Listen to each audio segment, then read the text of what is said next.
Okay, right, so I'm just going to do this bit again. Hello and welcome back to Warhammer 2 Total War. We're going to be doing Argwylon now.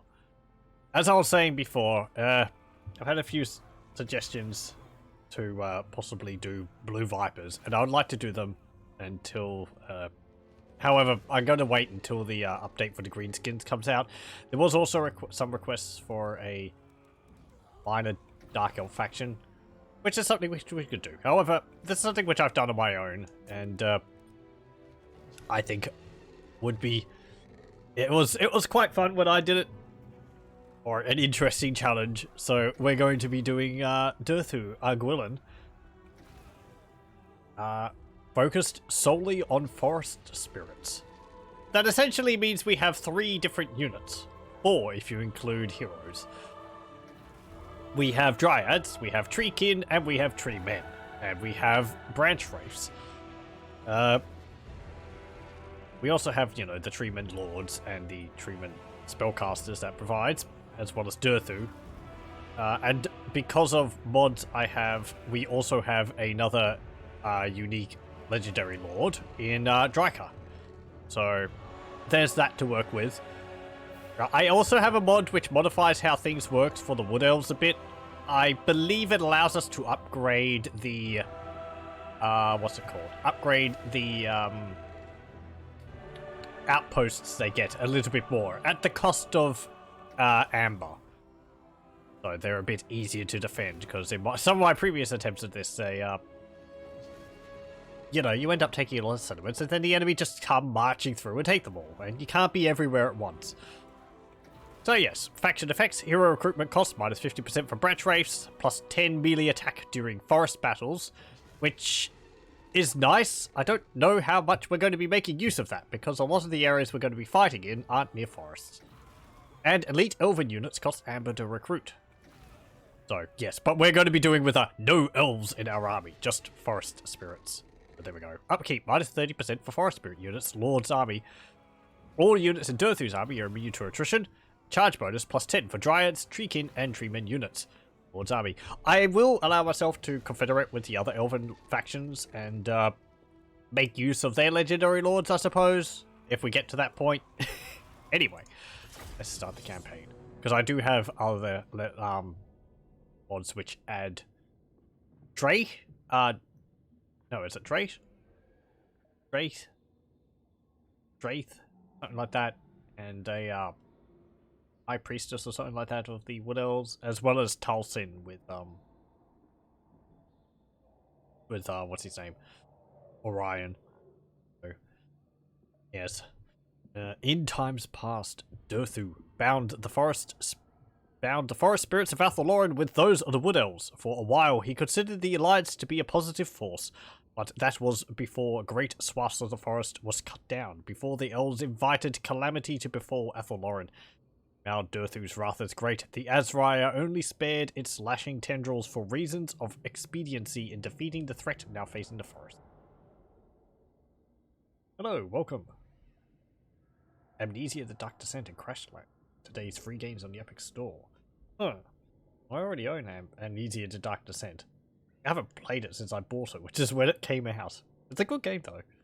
I liked it quite a lot, and I don't actually know what Crashlands is.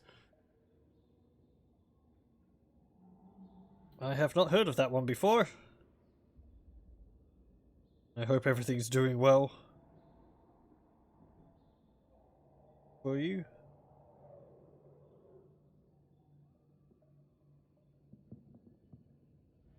Crashlands is a lot like Don't Starve. Ah, okay.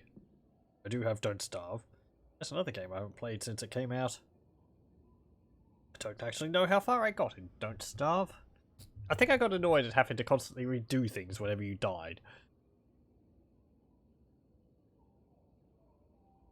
Which is kind of like the point of the game, but I believe it's a lot of running around picking up all these resources and having to hoard them all, which sort of gets a bit tedious.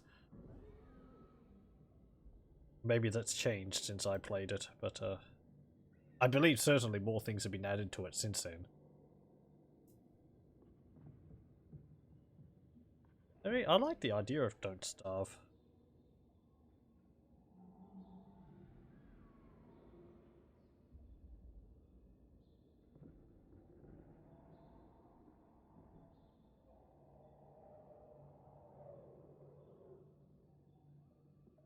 pardon me, just enjoying some chocolate. So, yes, playing as forest spirits, we're going to have some choices to make.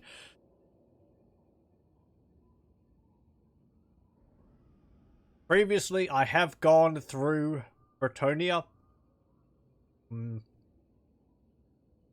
fighting them all, taking all their settlements, and then trying to move on to the Empire. Or we could go into the mountains. We've also got to defend the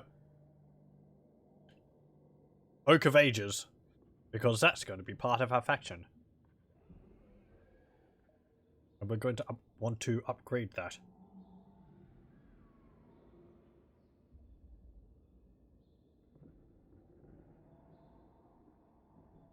The Woodelves are a faction which enjoyable army to play with. A lot of fast-moving, you know, skirmishing archers and fast cavalry, and we're just generally quite nimble. However, a lot of their mechanics in their faction, and as well as their skill trees, kind of leave a bit to be desired. Certainly now, with Warhammer 2 being a thing. It's something we're going to see. The bonuses for forest spirits are not going to be that numerous. We do get magic though. We get Law of Beasts and I think Law of Shadows with Branchwraiths, which are both good laws. Durthu is a powerful melee combatant. Also, Durthu, being a Treeman, is able to take advantage of the other mod I have, which is Wallbreaker. So Durthu will be able to smack holes in walls and be our primary assault unit against any of the Bretonnian fortresses, which we're going to need. What else? Though technically not forest spirits, I'm also going to be allowing myself to have things like the Great Eagles. Not Hawk Riders, because they have Woodelves attached. But at least Great Eagles. And Forest Dragons, if we get to them. Because I kind of count those as forest spirits. They're animals of the forest. But they haven't been tainted by their association with elves. Blah.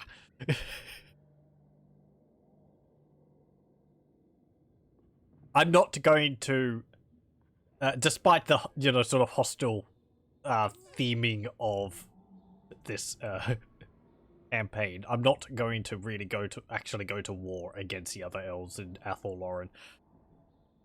I mean, what could I suppose I could? I don't want it to be like a number of turns of just fighting Woodelves, because Woodelves are fun to play as, but fighting against them is kind of just chasing their units all over the place. I have to think about it. I mean, I suppose we could. No Woodelves in Athel Loren, only forest spirits.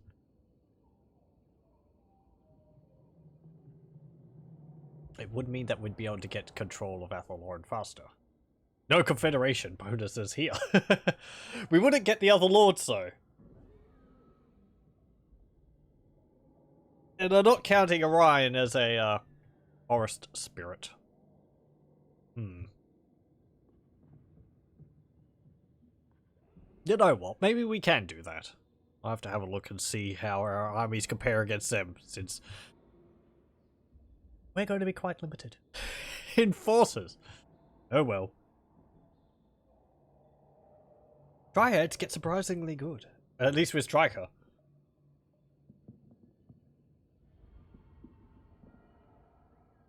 Athel Loren is also a powerful center to actually control. I think the main reason why I wouldn't confederate with all the Woodelf faction, the main reason why I wouldn't go to war with the other Athel Loren factions is because the AI is better at maintaining large stacks of armies than I am, because they get extra money. Hello! Good morning or good evening. What would it be? Does 1:46 AM count as good morning?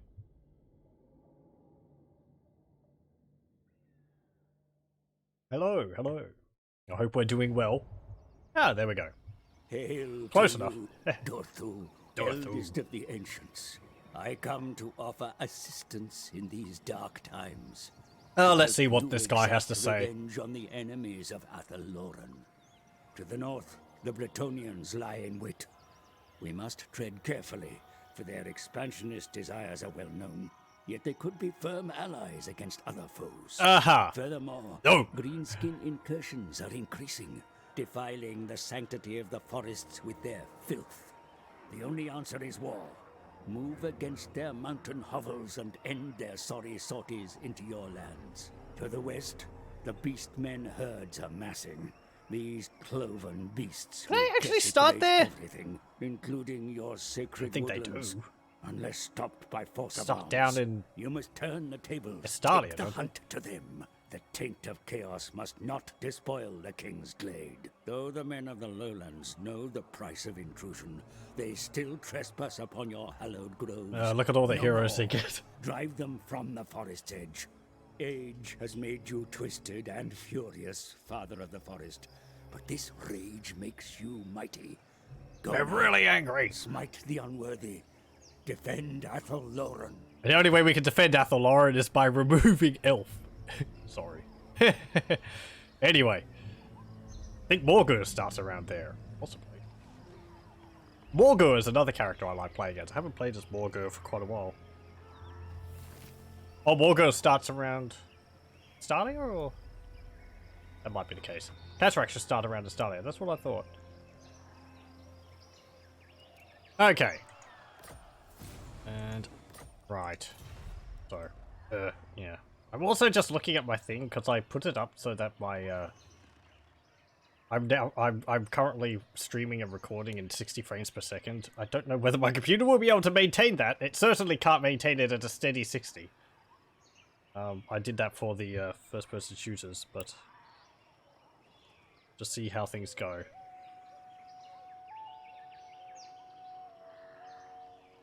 Now losing frames due to rendering lag.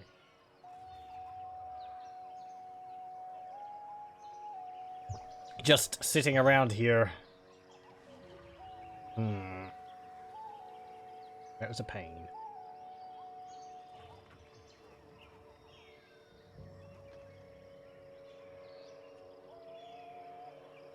I mean, it's not too many.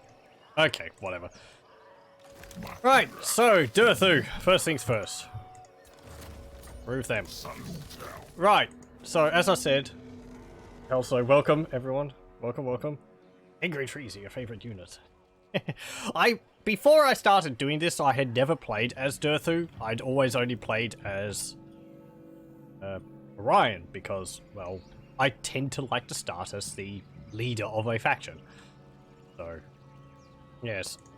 Lady of the There's Daith, the prophetess, proud son of Athel Loren. and Daith here, along with Orion down here. Would probably take these. I mean, they have a Treemen in there. Glade Guard, Eternal Guard, Wildwood Rangers, Deepwood Scouts, blah blah blah. Durthu is the leader of anger. He's certainly very grumpy. He's having a bad day, and it just keeps getting worse because these stinking elves won't get off his front lawn. Right, so, as I said, Woodelves only. No, Forest Spirits only. We have Katra, a Branchwraith here. They have immune psychology, no cost specify miasma, lore of shadows. As well as this Blessings of the Ancients, which is, apparently, while they're in a forest, they increase power recharge rates. Nice. Want to keep them in the forest during a battle, I suppose. Causes fear, resilience, weakness to fire, missile resistance, physical resistance, 20%. Now, bonuses. 10% melee attack during forest battles, and minus 50% cost for Branchwraiths. Forest spirits only, including heroes? Yes. I'm also allowing myself animals, so this means we're getting Branchwraiths, Dryads, Treekin, Treemen, Great Eagles, and if we get to them, forest dragons. Also, only, ancient treeman for a lord. And as we also have Drycha down here, which will be a great help. Minus 50% upkeep for Dryads, also evil. And lightning strike when reinforcements are present. Animals are close enough to forest spirits. That's my reasoning. You know, they're like native creatures to the forest. They would have lived there before the elves came. And they don't have elves on their backs. I'm not allowing myself hawk riders because they come with elves attached. So anyway, it cuts down our our skill tree here a lot. We just get this. And then Great Eagles there, and Forest Dragon up there. All this, nope.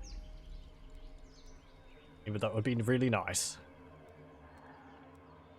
Not these. Not the Spell Singers. We don't really need them. Beast, Shadows, and Life. I mean, we don't get... We get Shadows from Branchwraith. Actually, Branchwraiths have a mixture of spells, don't they? Yeah, Melkos, Mystify, Miasma, Penundral, Pendulum, Withering, Awakening of the Wood, Earthblood, Shield of Thorns, Smoke and Mirrors, and Evasions. Not that bad.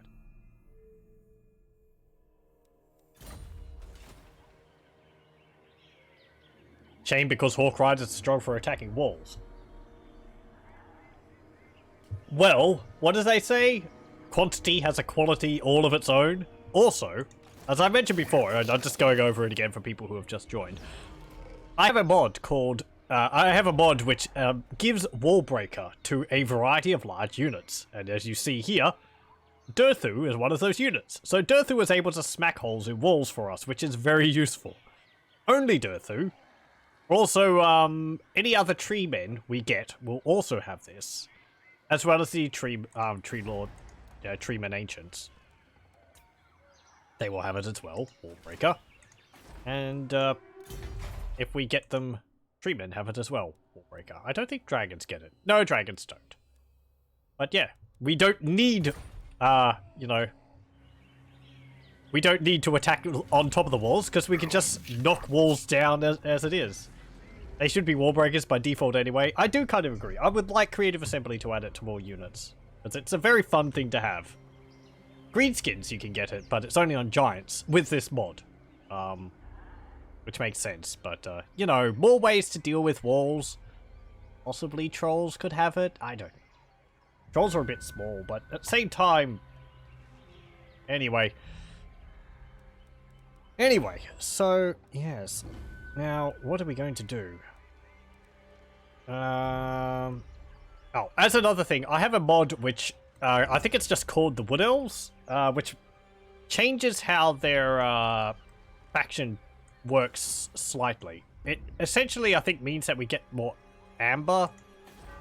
No, rather, okay. I'm having to correct myself here. I believe what the mod does, because I haven't played too much with it, but I believe what it does is that it allows us to upgrade at the cost of amber our outposts, so we can make them stronger and have a better garrison than they naturally have. But it does cost us amber to get them. It's just so that I can keep territory, which I take, because in my previous attempts with this, I would conquer most of Bretonnia, then the Empire would come in and take it all. So, kind of like SFO. I wouldn't know, sorry, I've never played with SFO. But, actually, can I have a look at that? Let's see. Not that. It's just something which, like, because the Woodelves are fun to play as, but their faction kind of needs a bit of a overhaul to help them get a leg up against all the other factions, because they kind of struggle with expanding, and you need to expand to get amber, and the amber mechanic is, it's fine in theory. However, you need to keep it. You need to keep territory you take to be able to maintain access to the amber, and that's the problem. So here we go. Let me just see. The Woodelves. Just called that, in brackets, ME, by Zarkis. This mod adds new lore-inspired campaign mechanics and balance changes regarding Amber to the ME campaign while playing with or against the Woodelves. I think it also makes it, yeah, Seasons of Athel Loren. There are now 4 seasons that affect all forest spirits like Dryads and Treekin, beasts, and animals, as well as Orion and the Tree Lords. I don't know whether it will actually affect us. I mean, it should, but it might only be if you play. Orion's Pyre. He will die in the first turn of winter and be available again in spring. Apparently, there's supposed to be like seasons over time, but I don't think that's this. Midsummer Sacrifice. Amber for missions and amber deposits. I believe that part that will be in fact functional, so if I complete missions I will get amber from them. 4 small to 4 large amber deposits at different places on the map. Okay. You need more amber to unlock some text and to build up the Oak of Ages. That's because there's more amber available. Upgradable outposts, 7 new technologies, and so on. So yes. Apparently there's also a 20% upkeep reduction for armies starting in Athel Loren. Anyway. Well, suppose we'll see those things. I think we can see the extra laws around here. Yeah, these ones here. Walls Armory. Extra armor for Eternal Guard. Oh, great. Minus 50% hero action cost. Untainted +3. Upkeep minus 7% reduction for all tree, animal, and beast units. That'll be nice. Upkeep reduction for elf units. Enable spell their dweller below. Own territory. 4 amber. Wukon's gift. Reduces the construction time for buildings, construction cost for buildings, and also income for buildings. +5%. So yeah, I think that's just the only thing. Just that bit in the middle there. Winter is rough for trees. Get all sleepy. I don't see like any mechanic up here for it. That's why I think it might only be if you play as Orion, but anyway. So what should we do here? The first thing is we need to build grapevines because it generates a lot of money, and then we'll get Trapper's Den. Catra, you can join with Durthu. I suppose we will just attack the Woodelves, you know, kick them out of Athel Loren, take control of all this, and then we'll do whatever else. So we will start recruiting Woodelves. Not Woodelves, Dryads. The other thing. And we'll recruit Drycha as well. There we go. Ancient Branchwraith. So Drycha. She has a bunch of skills. I did actually go over Durthu's skills. Durthu is a spellcaster too. He gets Lore of Beasts, which would be useful. He also gets Sword of Daith. Rage of Kurnos. A lot of the bonuses for the Woodelves are nice, but they only apply when you're in forests. Which is kind of a pain. I mean, +5 weapon strength for all units, all armies faction-wide. Armor piercing damage for Treekin and Dryad in the Lord's army. Skin of the Woods. 20% ward save for Treekin units in the Lord's army. Rain of Spines. +12 reload time. Woo. And speed +6, but we don't need to get those. That's that for his melee tree. All of the Woods. We won't be getting Eye of Kurnos because we have no range. Piercing Thorns. Yeah. And so on. We'll just be picking through these for the ones which are useful. I mean, I feel like those.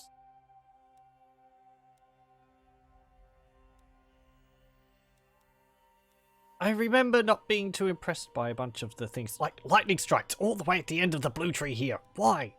I think what else would be good with that? Missile resistance for all the units which we're going to get. That's and Shield of the Forest physical resistance for Dryads. Nice. Dryads can become quite tough. Let's start researching. See, ward save, 10% during forest battles. Leadership +5 during forest battles. Yay.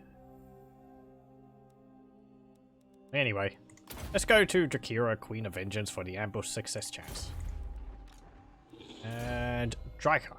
She gets a bunch of bonuses. She also can summon units of Dryads or Treekin. Eventually a Treeman. It does replace it, so once you get the Treeman or the Treekin, you can't raise Dryads, but... Drycha's Handmaidens increases the effectiveness of Branchwraiths in her army. The Wild Kin gives Frenzy for Dryads, melee defense +8 for Dryads, and 25% casualty replenishment for Dryads. Spiteful Hatred, +20% weapon strength, -8 enemy leadership, income from raiding +20%, and Chaos Corruption +2 local province. Because Drycha is a bit crazy.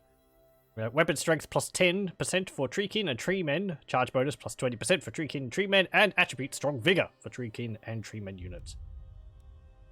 Rage of Kurnos, passive frenzy, and weapon strength +7% for Forest Spirit units. Shield of Isha, 20% ward save during forest battles, skewering branch, same as Durthu gets, but I think it's slightly better. I think Durthu gave +3 armor piercing, whereas Drycha gives +5. And Flurry of Bowels, +6 leadership during forest battles, and +10% weapon strength during forest battles. So, my main problem with forest battles is that it's like... Okay, in Athel Loren, forest battles are fine. Forest battles out here, outside of Athel Loren, it's like here. Not here. And you're not going to be tending to fight in these little clumps of forest all the way over here. I don't know if that counts as forest. You have to sort of go... No, is that a forest there? Grassland. Light forest. Light forest. Grassland. Grassland. So, it's like hunt for the forest. Anyway. That's why I'm complaining. We do have some regiments of renown we can get. I mean, okay, we have one regiment of renown we can get, the Firebark Elders. Let's, can't give you a position, and we'll just end turn.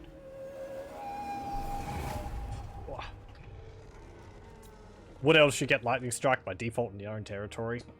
Would be nice. I mean, I understand why not. Because it's a... Lightning Strike is a pain to fight against.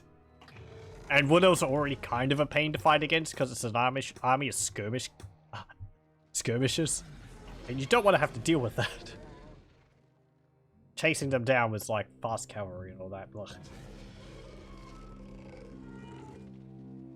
Anyway. I'm sitting here eyeing my recording software and I'm like, I could change the frame rate for the stream midway. Oh, here we go. Seasons of Athel Loren. All magical beings of Athel Loren, from the lowly Dryads to the mighty forest dragons, obey to the 4 seasons of the forest. They are active and powerful in spring and summer, but dormant and weak in winter. Even Orion, the king of the woods and avatar of the overgod Kurnos, is no exception. He will end his current incarnation in the flames of the midwinter pyre, only to be reborn again next spring. 4 seasons will affect all forest spirit units like Dryads, Treekin, or Branchwraiths, as well as animal and beasts, bestowing positive or negative effects on them according to the time of the year. At the beginning of winter, Orion will suffer a wound to emulate the midwinter pyre, where he burns to ashes. Plan accordingly, since any army led by him will need a temporary leader until he returns.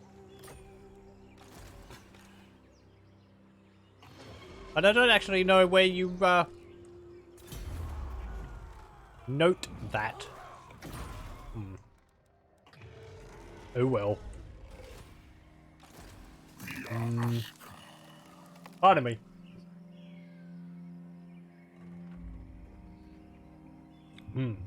Sorry.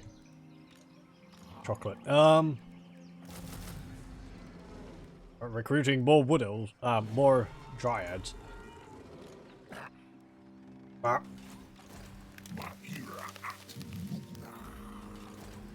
They should recruit them in Drycha's army because they're cheaper.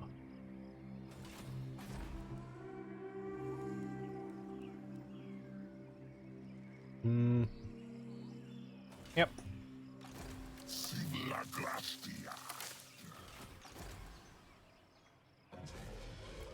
Let's go here. Start raiding. Let's be bad neighbors.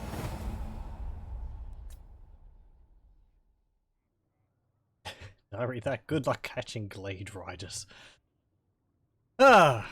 If we cover the map with Dryads, then it's inevitable that we will catch them, because they won't have anywhere to run. We'll just hem them in, slowly with a wall of Dryads. That's why the Great Eagles are there. Essentially, they're our fast cavalry. They're also quite good on walls, as long as you attack archers with them. They're not very tough, but they do cause fear.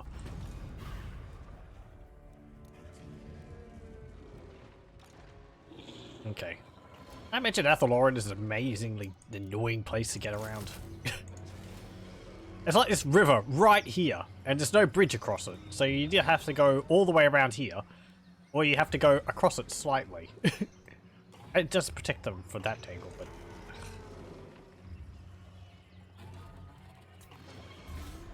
Enter!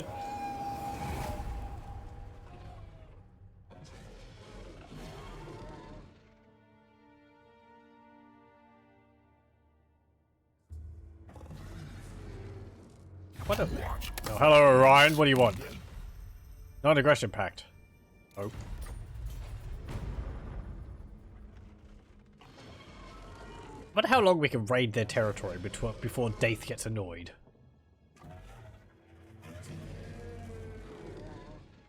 Should probably declare war on them soon so they don't get military alliances with the other Woodelves. But they'll probably get military alliances if we declare war on them anyway. They like it that we're raiding. Parravon likes that we're raiding Torgavon.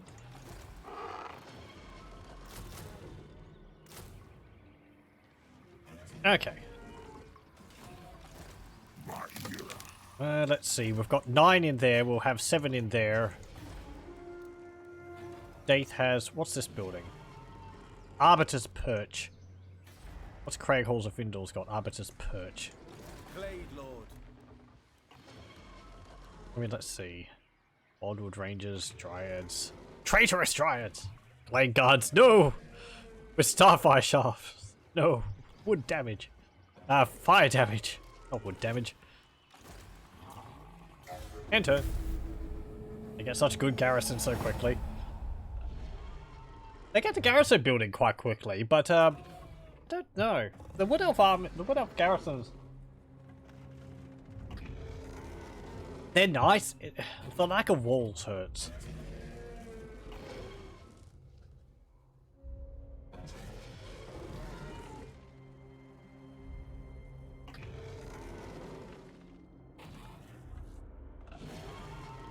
Pardon me.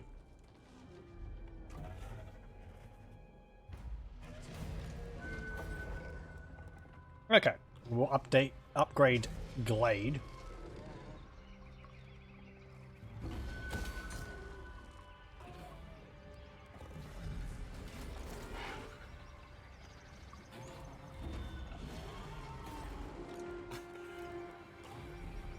No, we can't recruit any Dryads. Go and raid Daith for more Moonies. There we go.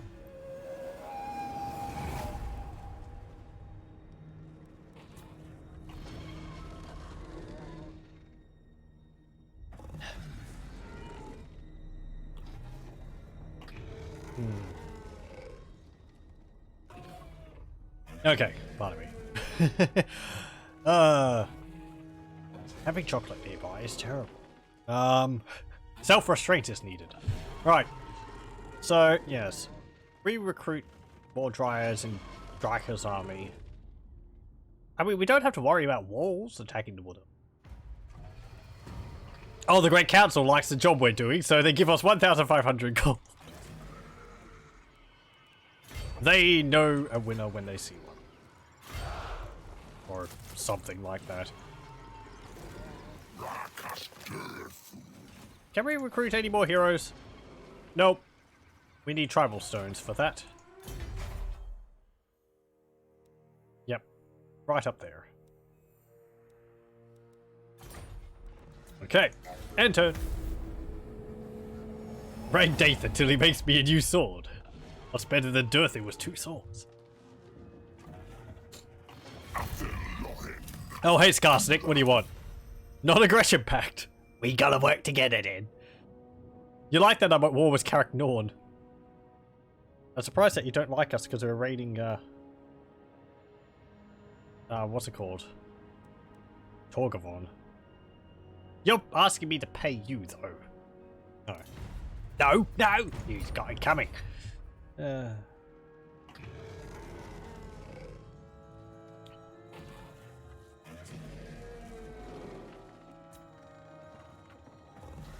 Right. Branchwraiths are found in the past, and as I've said in other campaigns, are quite useful. They are the hero which is able to knock holes in the walls. So against Bretonnia, you can just like eventually end up knocking like 7 holes in the walls. Morai Heg, we get plus 10% ward save in forest battles, and plus 5 leadership. Okay. That will actually be useful now. Aim of ridding Athel Loren of Woodelves. I mean, this would be nice. This is also kind of important, because I think Woodelves don't have that much of an answer to... what's it called? To, corruption. Okay, let's get the Vinter's Barrel House, because it increases the income from grapevines. Actually, that's only in regions in adjacent provinces. Craftsman's Tree. For all the training we're going to be doing. Yeah, I don't... Let me see. Like, Untainted plus 1 from that? This gives no Untainted. None there, none there, none there, none there, none there, none there, none there. Nope. Nope. Nope. Nope. We don't have to worry about these. Because we don't need to equip any of our units, so we don't need to worry about the armories. They don't give any other bonuses other than just allowing recruitment of units anyway. Okay, no. No. No. No. No. Nope. Nope. Nope. And nope. So yeah. Yay! We'll get Craftsman's Tree for the extra public order. And Winds of Magic would be nice. Campaign movement, Income for post-battle loot plus 20% faction-wide. Chance of intercepting an army using the Underway, Beast Pass, or World Routes plus 10%. Or casualty replenishment rate plus 10% faction-wide. That might be the more. We'll get that.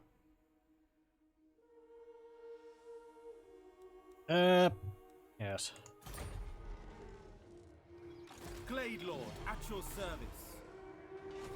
Okay. We have anything over here? No. And we get Untainted from that, plus 10, local province. Yay. But yeah, none of our buildings give Untainted. The Oak of Ages is how we actually get that, but 120. Ugh. We're not going to be getting rank 5 of the Oak of Ages. 40,000 gold. Oh. For plus 5 Untainted on all regions. Ay. Heroes, that's about it in tech, yeah. Ugh. As I said, Woodelves kind of need a bit of a redo.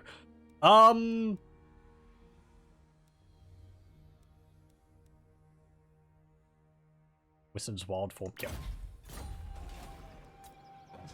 And are you recruiting? You are not. So you can spend another turn raiding. More monies. Lord of the Glade. I mean, you've got 13, and your garrison is kind of large.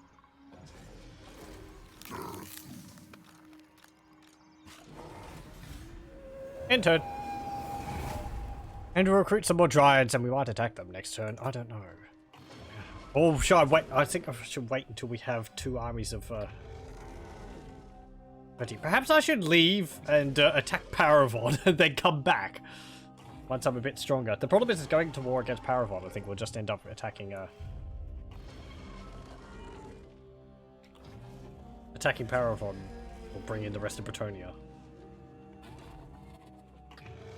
They'll be tier 3. Yeah, it's not like I've got a plan. I'm just flying by the seat of my pants. Torgavon declares war on Parravon. Well, we do have an ambush. Okay, get Call of the Woods.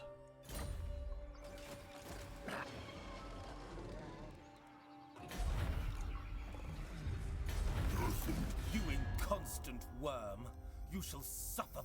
Yeah, sure. Playable.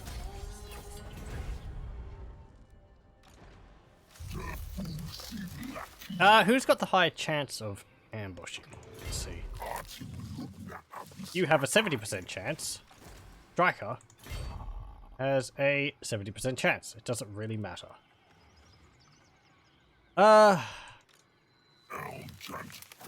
Durthu's got the better army, so you can ambush. Drycha, go behind him and recruit more Dryads. End turn, hopefully we'll lure them out and then we can attack them as both our armies in an ambush battle. This is something I've been doing as a forest goblins. Come on, Torgavon, fall for it. Hopefully.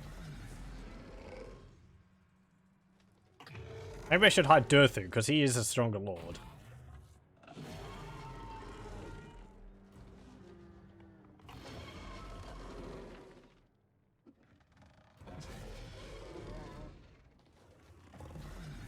It's kind of easy to bait the AI with the greenskins because the AI sees your wire armies as being so weak. Deny! Oh, they foiled my ambush.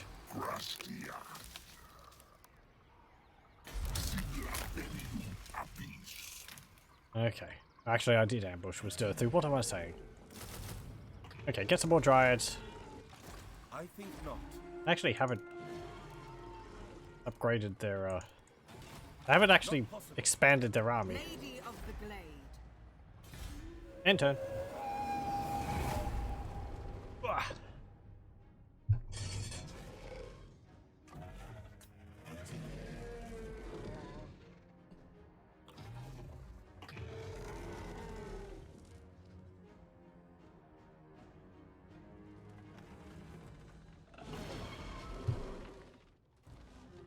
Okay. On. Don't discover me! Drycha's all the way out there in the open. The tasty target, you can get rid of one of my armies. Nothing suspicious is going on over here. There's certainly not an angry tree roaring on your front doorstep. Damn it.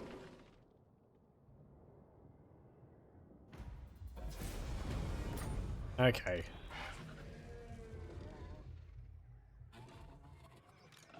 Drycha does allow for a lightning strike when reinforcements are present. I suppose that means if there's enemy reinforcements? Because otherwise it wouldn't really be that useful because you can't like... Okay, let's see. What have they got here? Elves, Wildwood Rangers, which are armor piercing, they're not anti-large. And then Hawk Riders. What else are kind of squishy, aren't they? 36. Certainly not. They're anti-infantry.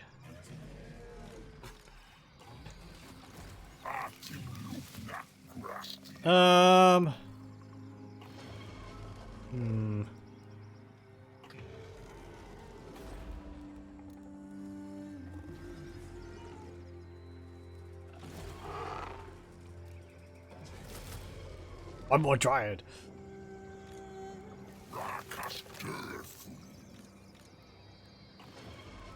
Do I need more?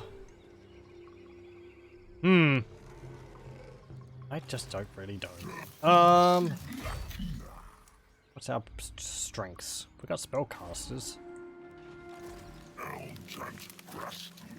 And we're angry. Unwise. Just gotta sort of wear them down. Protector of the realm. Oh. Oh, oh, they built the Waystones of Athel Loren. Right, that's a unique building they get.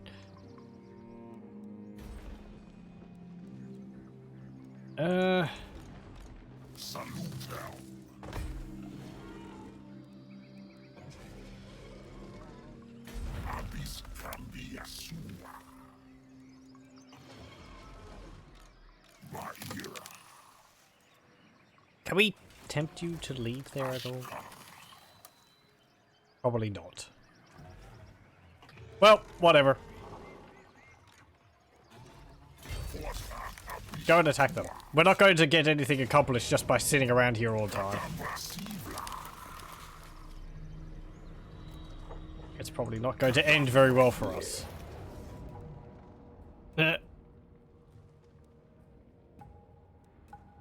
Angry trees.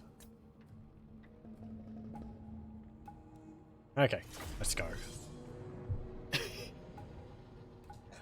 Ah.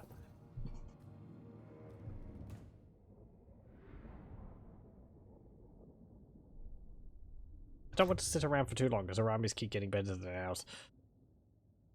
Let's see. I mean, Durthu can take on Daith. He can easily cut him off, I feel. I don't really have any anti-large. Deal with Durthu or our Treekin.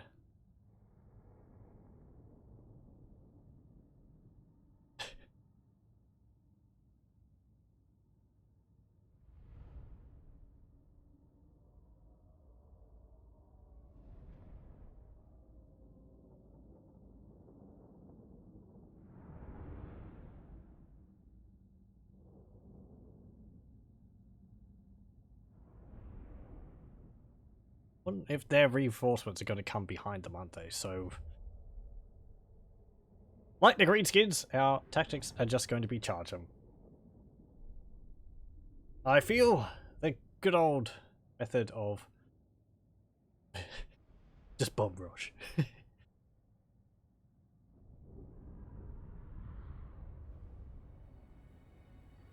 Okay.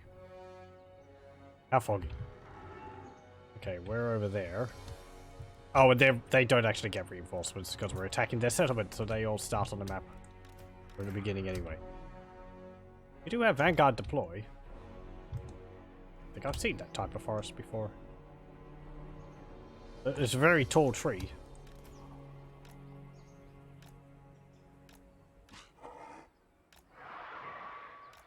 Okay, hide in the forest. And you and Durthu can go there.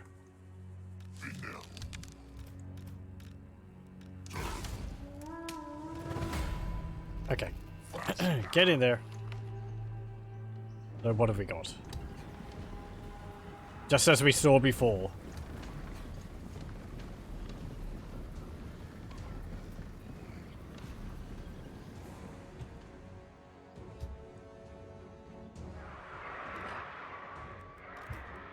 I mean, they're not Bretonian peasants like I'm usually going up against.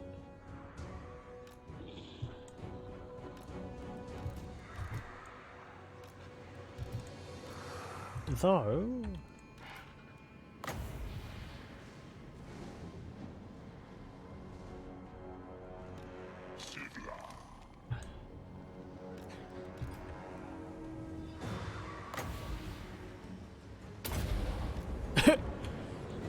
Oh boy.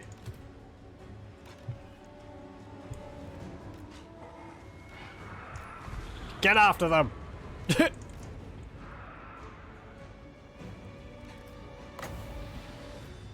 If this just ends up going terribly, I might have to just restart the campaign.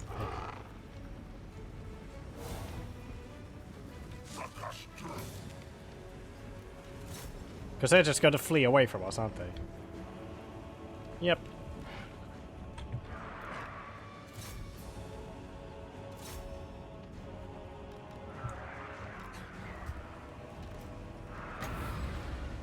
Birds!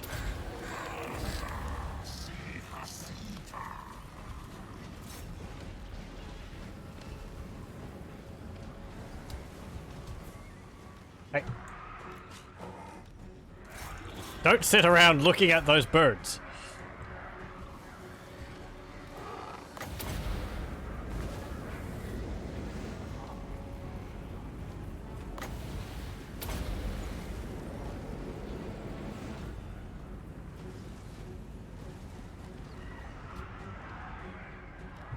I said,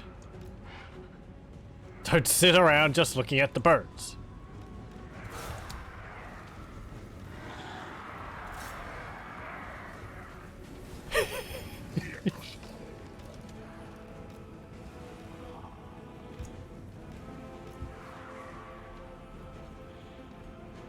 Fight me, damn it! Stop running away. This is why we have to remove the elves from the forest. Can't trust them. Oh, we actually caught some.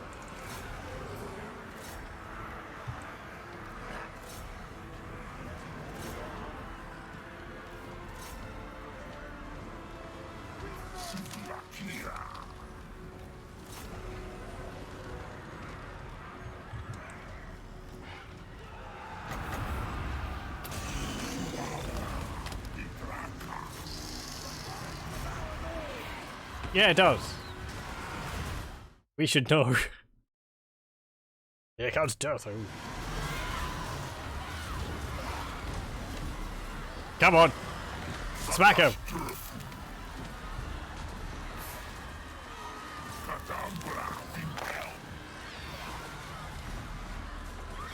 I'm going to... There you go. Get stuck in there.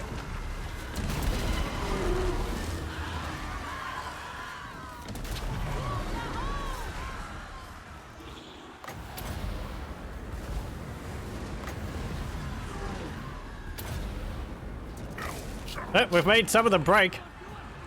Oop. And their Hawk Riders are coming. Fly, my Hawkmen. Oop. Actually, don't.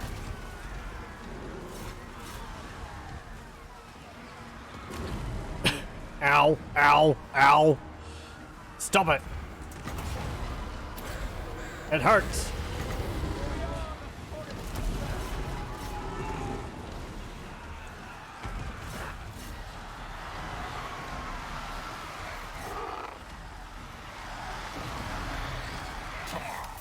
Why, you've got so many arrows.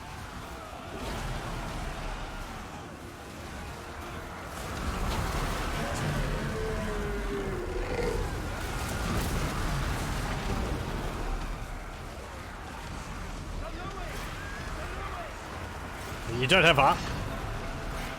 Actually got a ward save. We've got a ward save too.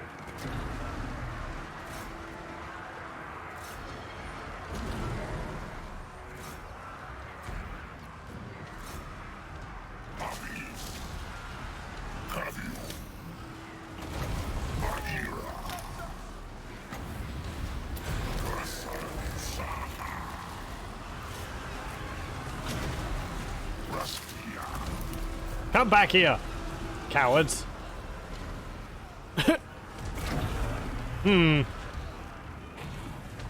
Okay. Well.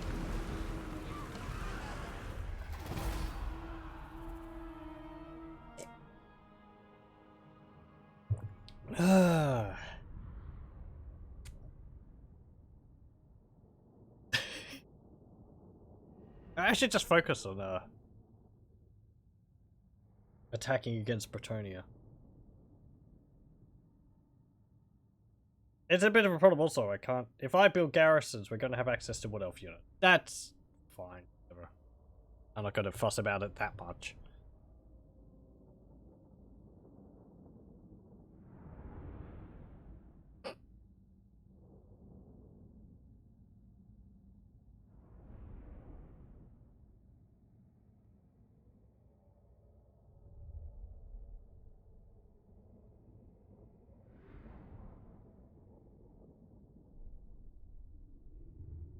Arrows hurt.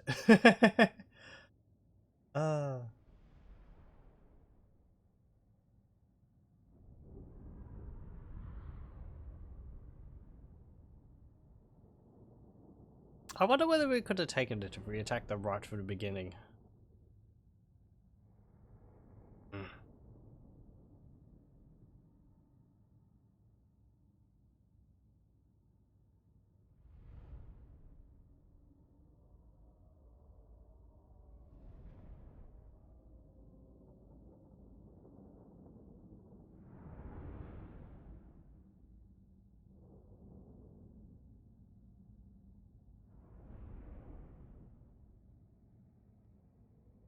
Okay, fine, whatever. We'll just turn around and we'll attack Parravon. Because I know we can do that. We'll have to come back to deal with Athel Loren. And the idea was sound. Execution could do with a bit more work, perhaps. You know, going and liberating Athel Loren is something which I think we'll have to do sometime. When we get maybe a third army? This is difficult.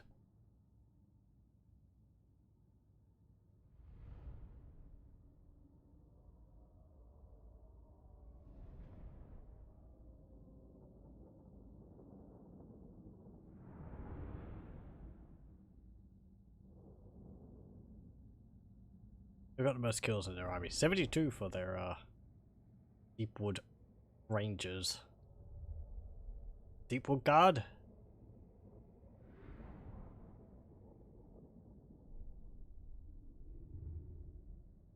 Do we get units which deal damage to assault units in an army? So Branchwraiths do.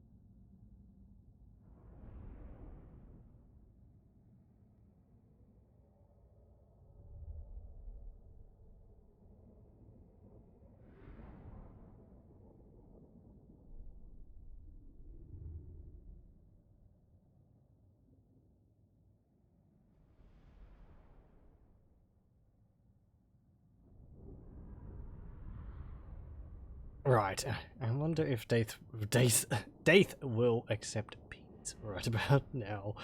It's like, sorry. Sorry, my bad.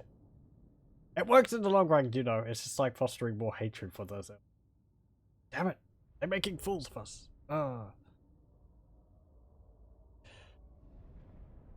Ugh. Yeah.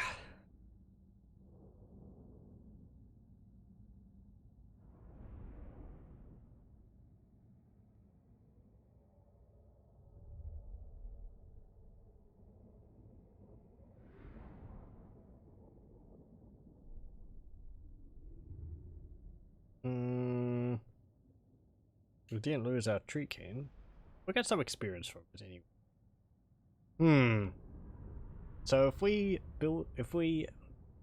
recover our losses, go to Parravon.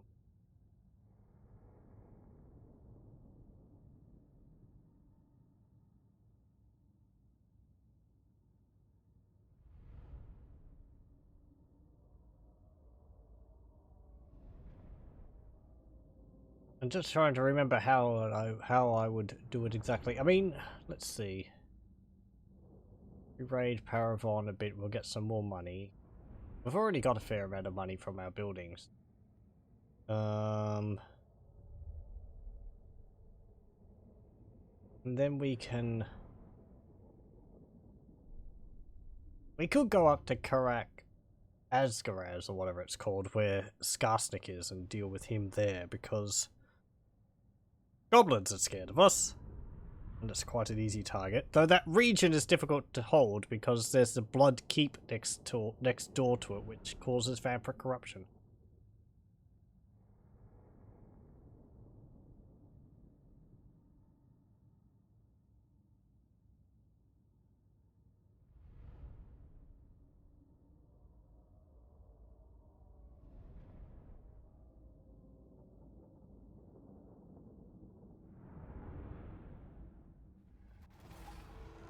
Alright.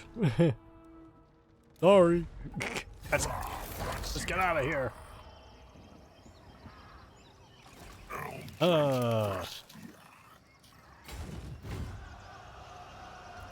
Go over here.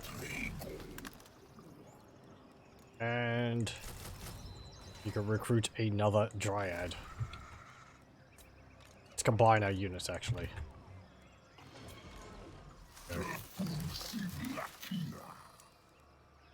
Okay, if you attack us... I think not. Eh, whatever. End turn.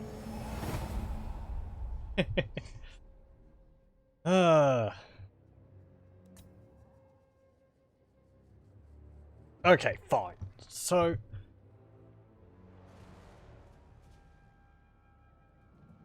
we can't take Falls Anvil right now, but I've squandered that opportunity. Let us go. Carl Francis wandering around Bretonia again. This is what I'm usually used to them doing. The Empire comes in to deal with the Greenskins in a massive Oracle. Yeah,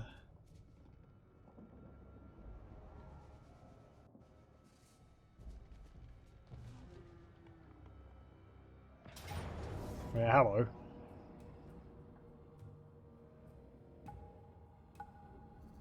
I mean, this is giving us, you know, an even chance of it. Perhaps if I had, you know, compiled all of our units together, but, you know,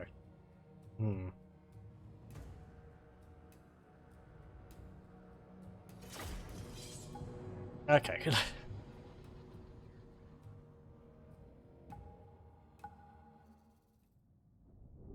If this doesn't end up going too well, I don't know what. Ah, boy.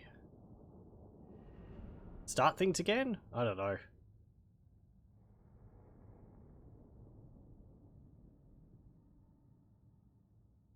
There's forest. We could sneak through the forest and then catch them unawares. Half the map is forest. It's like the only place you'll see that is in Athel Loren.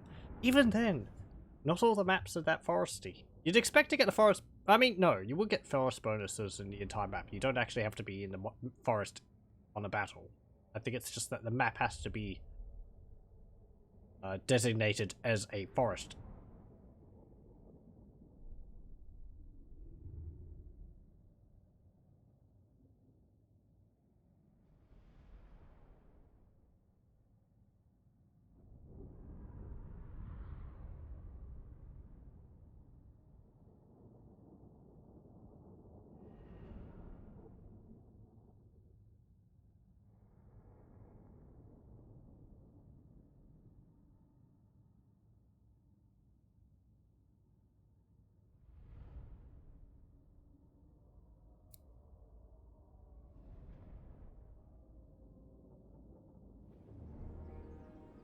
Okay, start deployment. No. Our reinforcements coming in all from over there. Actually, that doesn't matter because we can just Vanguard deploy all the way over here. Do I want to do that though? Because we could...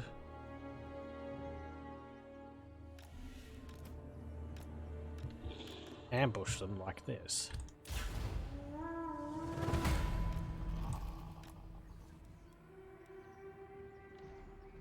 Okay, so they see our army up here, and they'll start coming this way.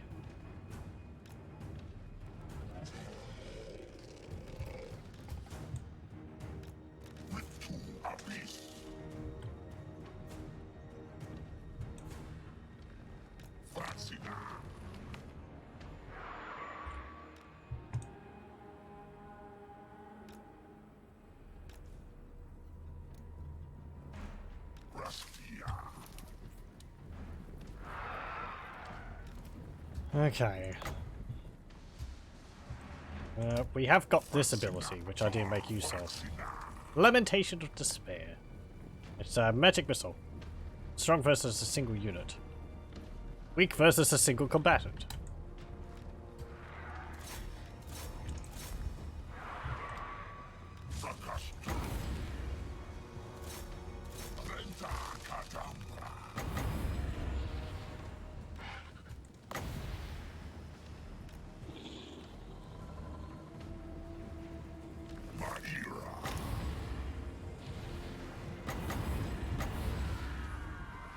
More birds!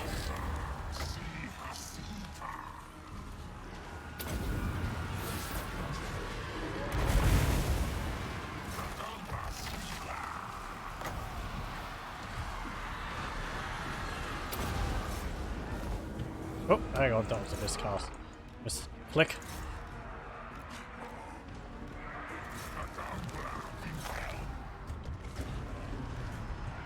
Get around!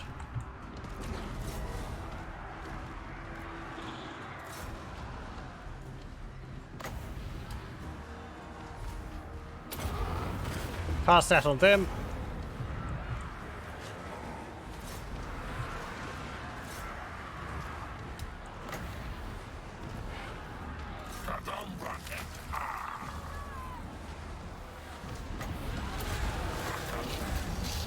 I mean, once we catch them, it's not a problem because they stop moving.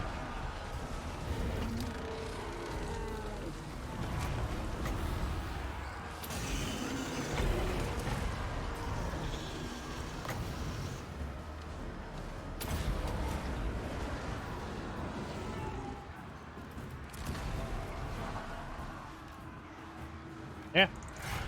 Break them!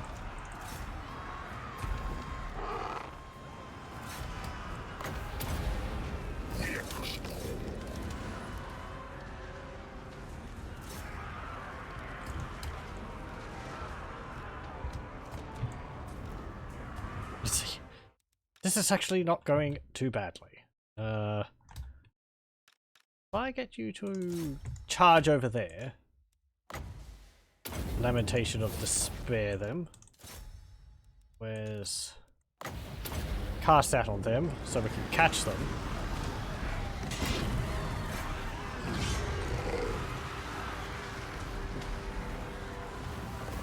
Wham!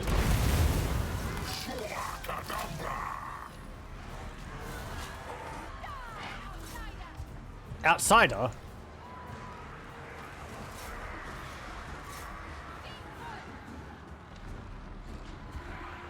Okay, they've broken.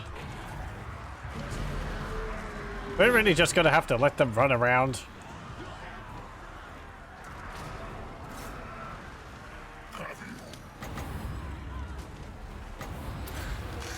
Birds!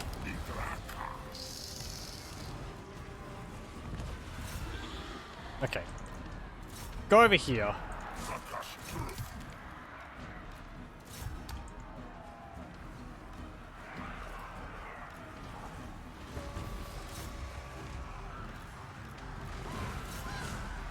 How do you run so far in such a short amount of time, Drycha?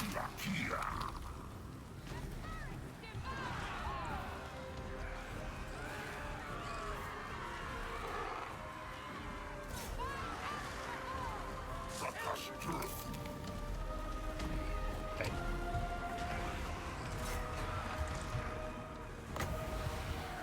Get rid of the Woodelves Rangers.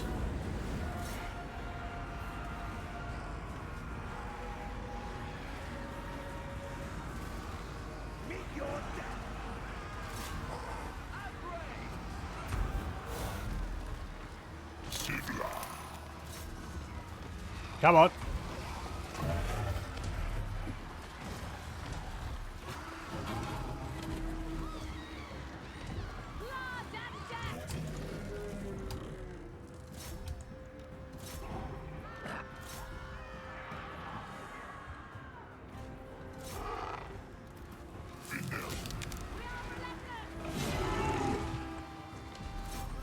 Daith is broken.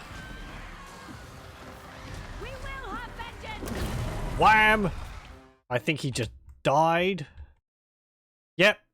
I don't think he's coming back. Daith's head just popped off. Well. So much for Daith.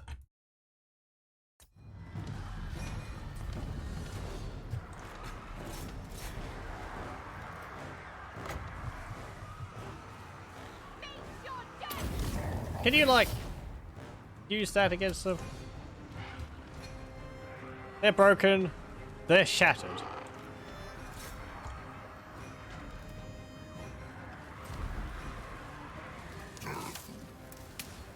Yow!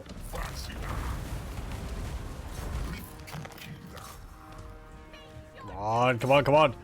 We've got to... We've got to get a forest crit back.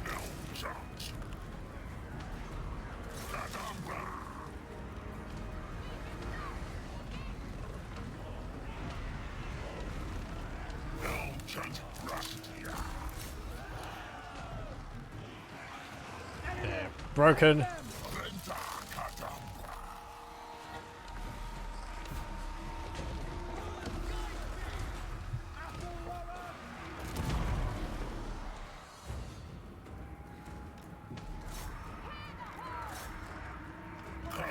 I think we're getting close to the point where we're going to all start fleeing.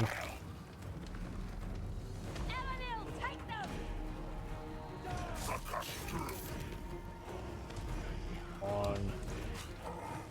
A little bit more. How much do I need for this? 5. Oh, you've run out of arrows. That's to my benefit. Because you can't win against me in melee. Well, such is the idea, anyway.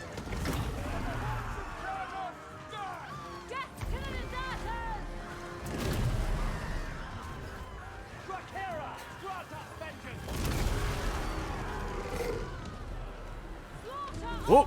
Haha! Victory. Jeez. Okay, as fights go, that was pretty close. Jeez. The angriest tree ended up being too angry. Good lord. Down to 500, 1,000.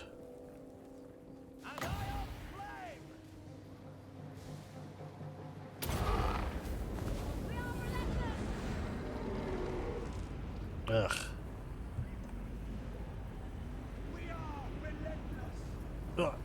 Flee before us, turncoats.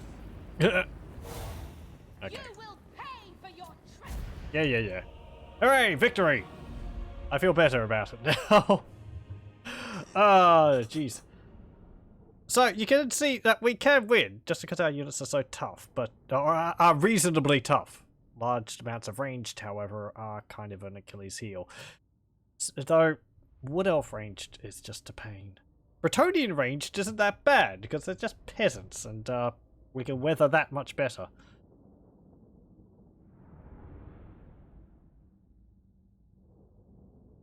Anyway.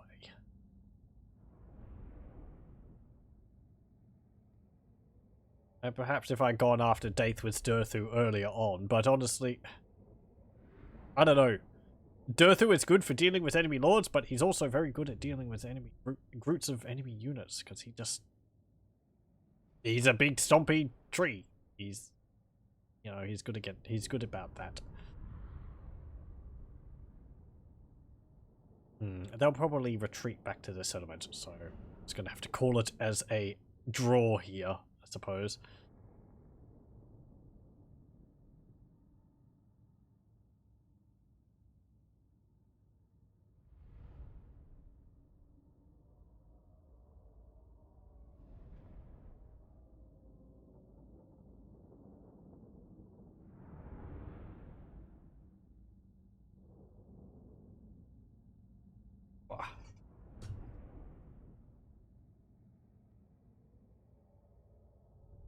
Drycha's not bad either.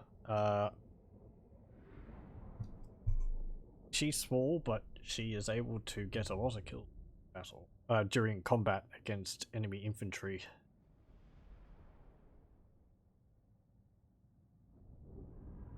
Of course, you know, as you level up with more of the abilities, it'll be even more effective.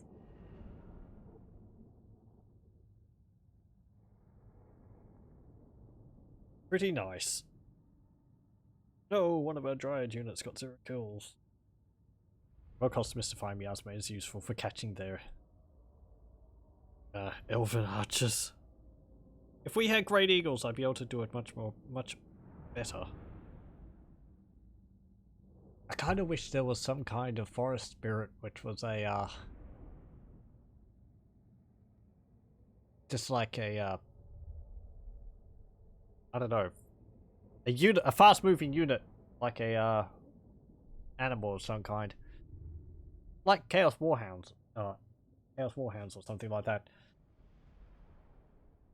I had thought perhaps something like a unit of like sprites or something.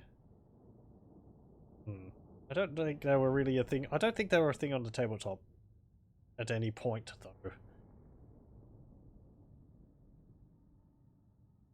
I do remember once playing against a Wood Elf army with my Skaven.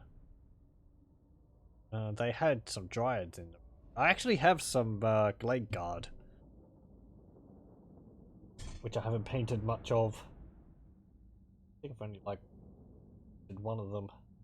Even that's not finished. But yeah, the Dryads against my Skaven. I don't think Dryads were a very good unit on the tabletop. They had Frenzy, but I don't think they were very tough. I remember defeating them quite... And they were in a small unit too. I think they were in like a unit of 10 or 15 or something. And I had my Plague Monks attack them. And my Plague Monks just tore through them. Because Plague Monks get a absurd amount of attacks on the tabletop. Two-handed weapons with Frenzy. Each Plague Monk is getting 3 attacks. 4 for the champion of the squad. It was yeah, in the front rank, so that's what,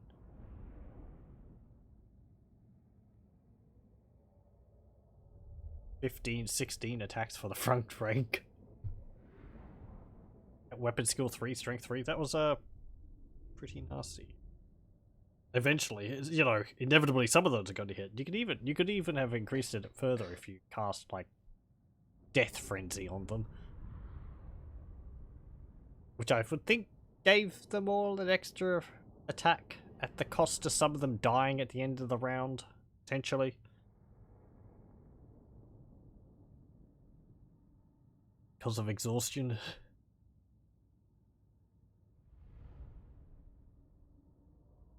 I just noticed this is like the battle of all the lords. All the lords was named starting with D.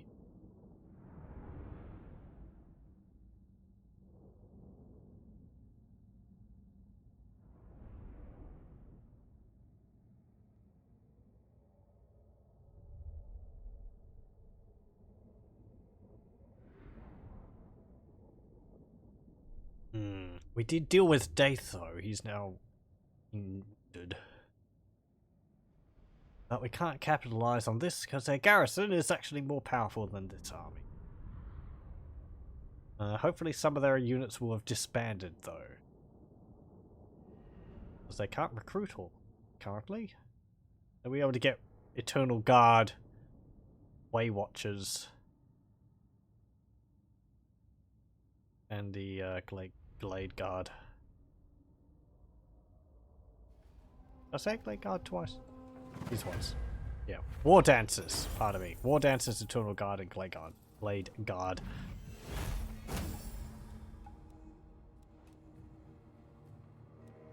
If we can force them to fight for us, they get turned into Dryads.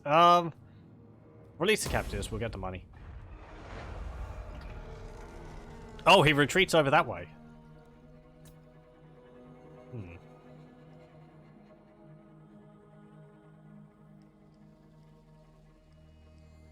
Interesting. Defeat Daith, Vault Raider. Now that the supposed god of smithing has been dealt with, shall we raid his armory? +6 armor for the Lord's army, and +3 melee defense for Lord's army. That's pretty good. Yeah, we've got 66 armor on our Dryads there. And Hunting Hound. Certainly not. Yeah, their army is actually incredibly weak. Their garrison is still a pain, though. Drycha, let's see. I'm going to get on you.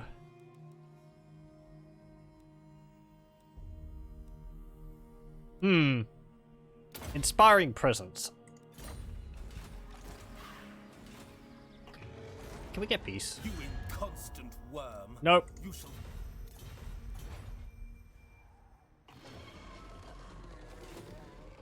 Yeah, I thought you wouldn't like us because of us attacking Daith.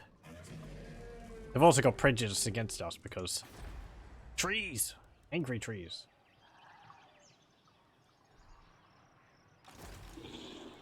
Okay, you also got level Katra. Let's get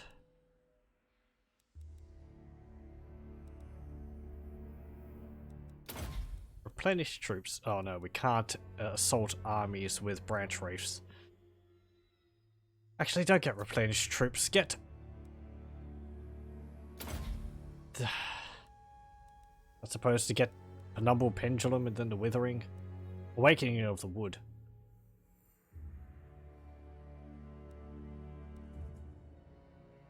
Shield of Thorns is nice, extra physical resistance. And Durthu, you can get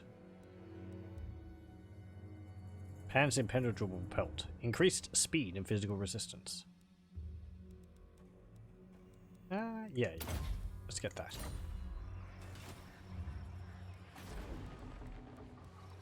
Okay.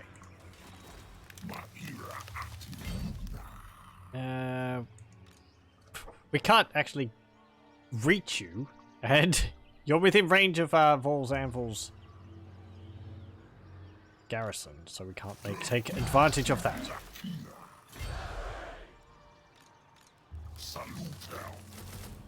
Okay. That. And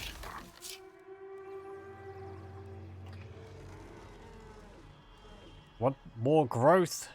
Can we take advantage of it? Well, we can. 3 more turns. That's fine. End turn. We'll just build up our armies of Dryads again and perhaps go and attack Parravon. So, a bit of a loss, but a bit of a victory.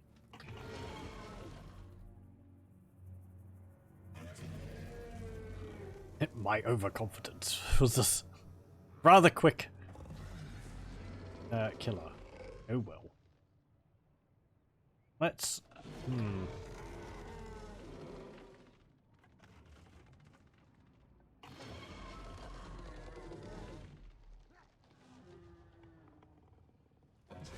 So yeah, I think instead we'll go and attack Parravon, as I probably beginning. Hopefully they don't. If they have a garrison, I mean the thing is that they don't have. Let's see, what have they got here? Yeah, we can deal with that. Protector of the realm. That's not too much of a worry either. Go over here.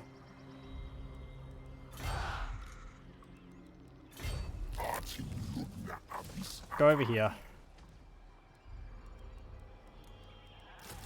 Recruit more Dryads. I think not. And 2 more turns, so we should be able to get that. I actually feel like maybe we should get rid of that building and replace it with a garrison building.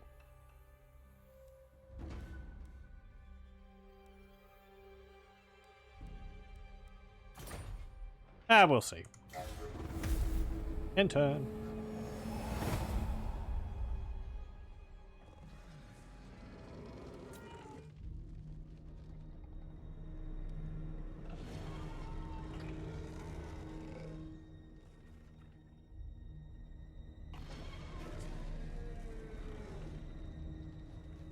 Attacking Daith again, actually, with Durthu this time, and then getting that bonus would also be good for a bunch of our armies. Extra melee defense and some extra armor. And if we got... Thinking far ahead here, if we ended up attacking Balthazar Gelt, getting some extra armor from his thing, we could get like, what, 12 extra armor on our units?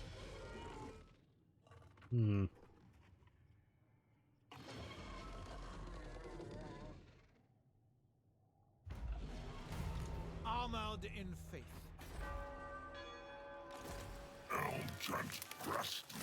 Okay, do that. I gotta get you to attack their walls. Succeeded. Good. Get level 1 of that. So that made 2 holes in the walls. I think I'll just keep doing that to level up the character. So I want the improved versions of that.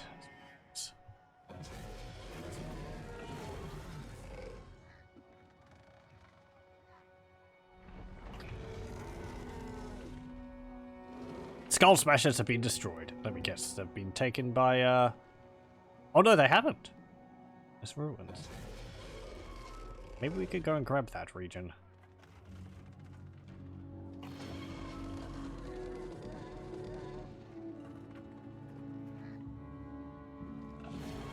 Whistleland declares war on the Black Venom. And... okay, what do you want? Peace. Yeah, sure, whatever. You're dwarves, you're not elves.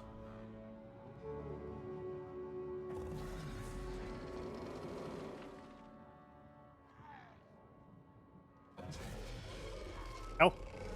That makes my job easier. Parravon army leaves their settlement.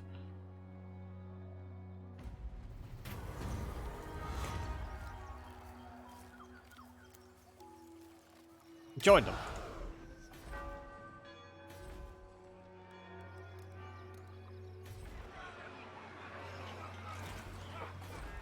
Yeah, they repaired the holes in the walls. And you failed. Damage walls level 2. And recruit more Dryads. Actually, hold off on that. Drycha, recruit more Dryads in your army. You see, their army is a lot less varied now. Which in some ways is worse because it's made up of Glade Guard, but not possible. Oh, what actually? What's your ambush? 25.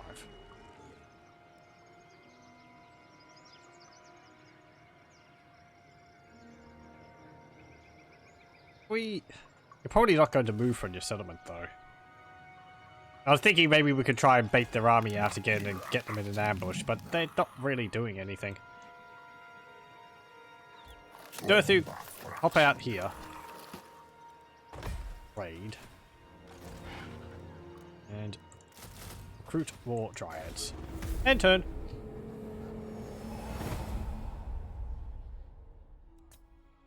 Hopefully Parravon's army will stay outside of Parravon. Come on. Be nice. It might be going for Massive Orcal. Oh, the Empire took Massive Orcal. Okay. I don't know why the Empire gets so single-minded about getting rid of the greenskins in Bretonia. It's not like they're even neighbours.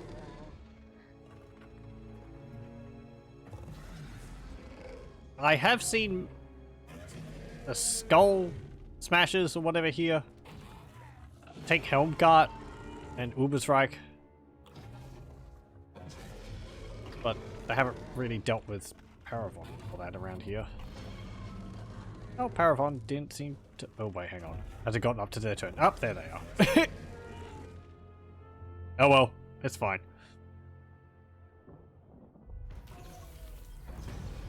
Hey, plus 10% charge bonus and recruitment cost minus 5 for Dryads. Drakira, Queen of Vengeance. 8 turns, then we'll get our extra ambush. And if I move back into the forest, will you move away? Because I'm not, like, raiding your territory.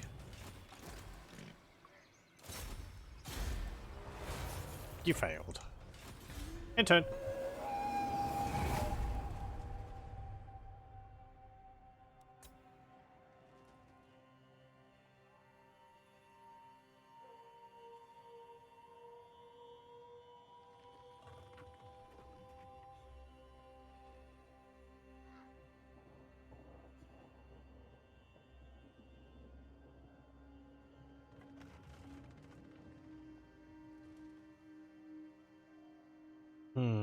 Waterfall Palace might actually be upgraded now.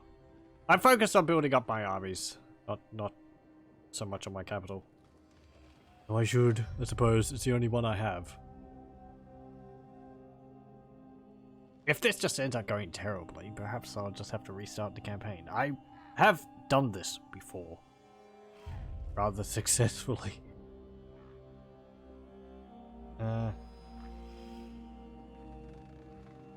Okay.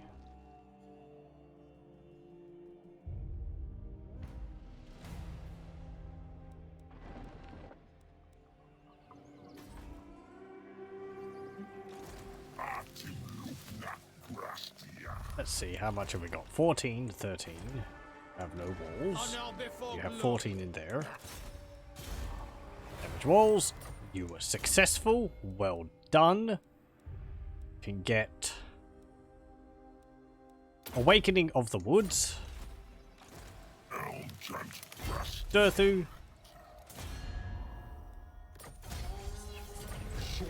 Go and attack Parravon.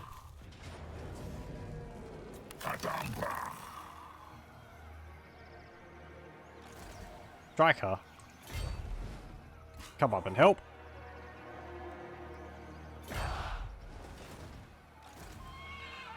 And let's see. Consider yourself lucky that we didn't send you to parley with the Dryads. Well, funny that.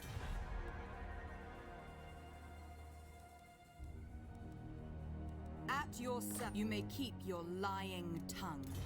Lord of the traitor Hey, stands before non-aggression us. pact? Yes. Let's just carry some favor with the elves for the moment. Let's see. How many holes have they got in the walls? 4. Now, will they let us...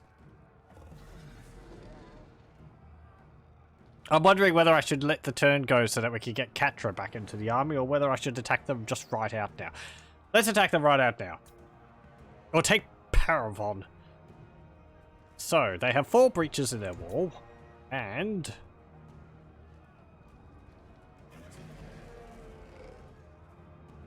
the settlement looks like...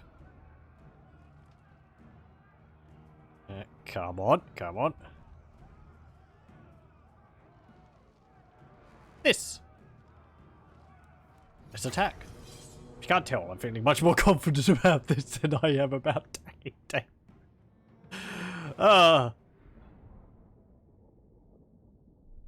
Because the Bretonnians strengthens their cavalry, and their cavalry is pretty good. However, their men-at-arms are quite terrible. Literally no match for Dryads. Durthu's just crazy. He's slashing out at everything nearby. The elves are sort of like, oh. That's just how he is. There's not many walls to break on this, but we have made 4 holes in it. It's just these little bits here. Because this is all moat. Yeah, street fighting.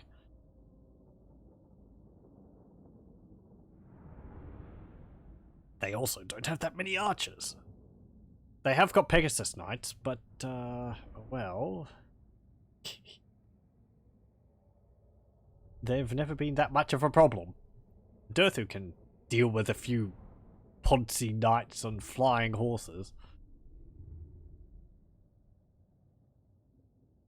They are anti-large. But... tear them down!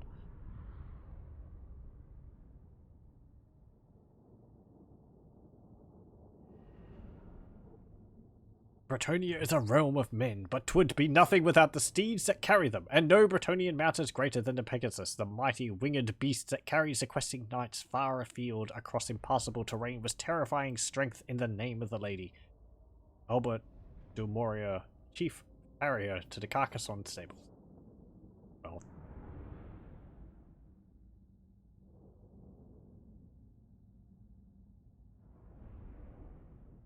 Ugh.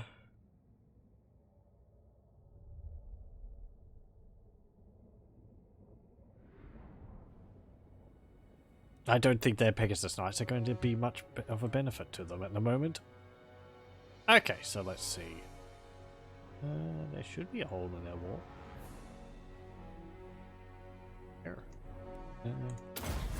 Maybe not. I can't break holes in this. I've done it before. Yeah.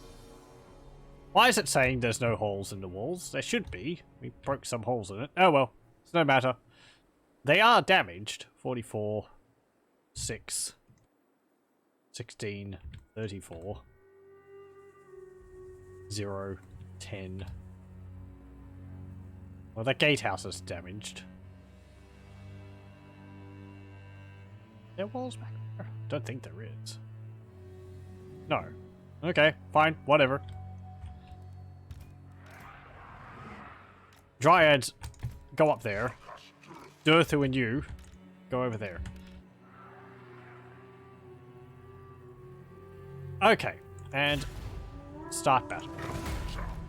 So, charge up. We can't break this wall part here. So you can put ladders there. Because, you know, Dryads are all about climbing those ladders.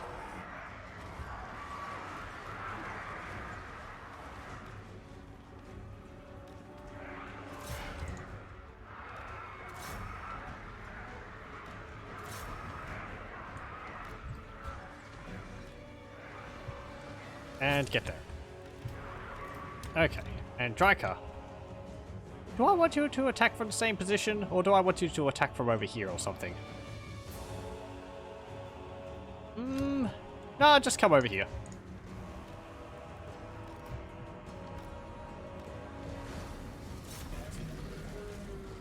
Okay, come over here, Durthu. We're gonna break down that gate pretty quickly. But, hey. Birds!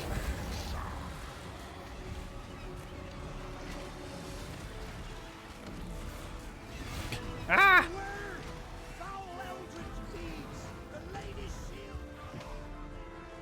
Yes, yes. Foul eldritch deeds. Angry trees.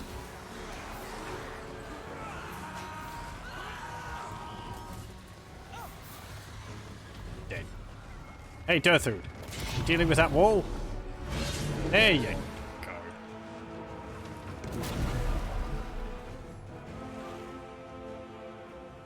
More Dryads are coming. Swarming over the hills. Hey, the gate's open. Okay. Charge in.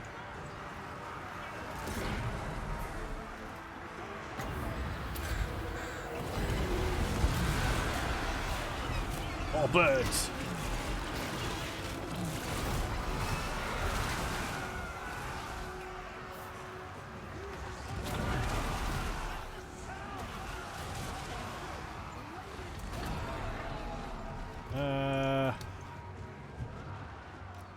Go like that. Go like that. Right, charge there. You nearly through. And you are.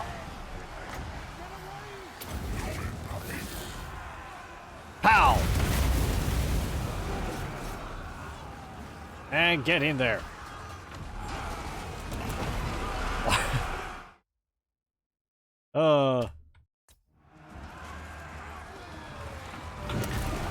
Chop.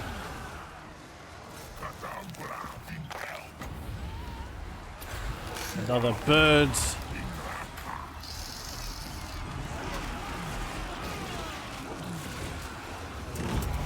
Splat. This is what I wish we could do against the Woodelves. Ah. Just angry Durthu. Okay. Stop. Drycha, come over here. Some of these Dryads, come over here. You go there. You go there. Let's see. You can climb there. You can climb there. You can climb there. Climb there. Suppose you could all charge in.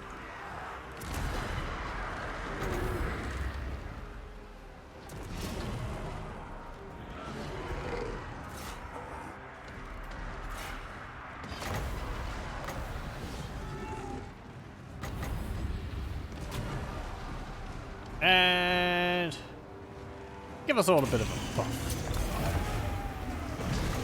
And the birds.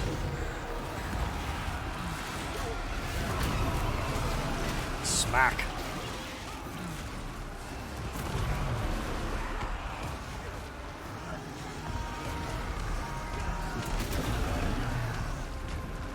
Nicely done. I do like the animations for the Treemen. Sort of weird jaggedy movements they have. Also the vines they whip out of their hand is really cool.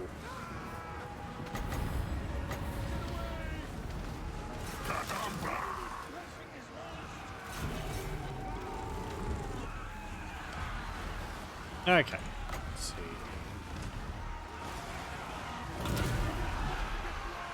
see. Knights of the Realm are anti-large.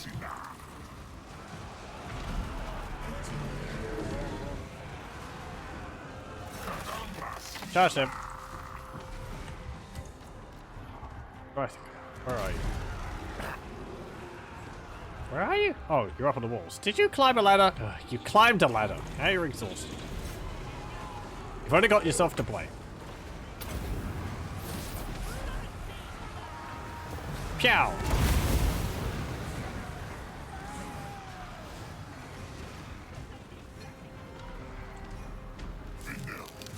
Okay. Charge! Once again, we practice the ancient art of just charge.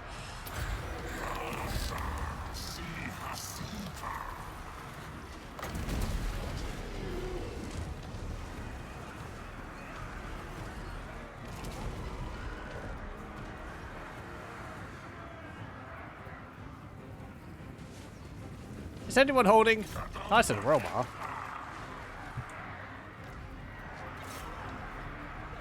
Or maybe not. They're fleeing. There we go. Slow them down. Oh, hello.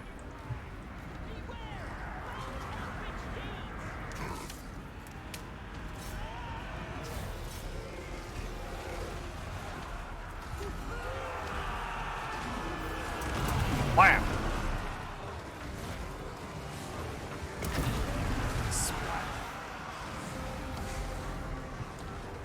Put some Dryads over here.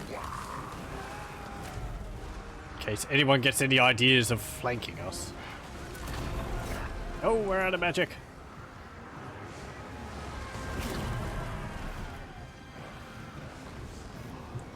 Can you, like, position yourselves over here?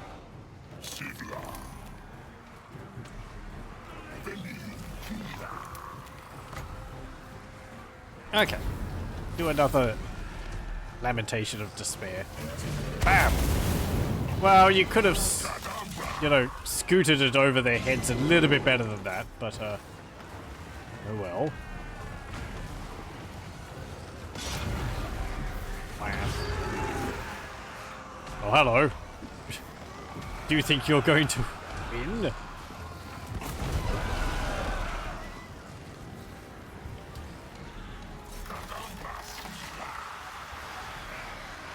Charge them down.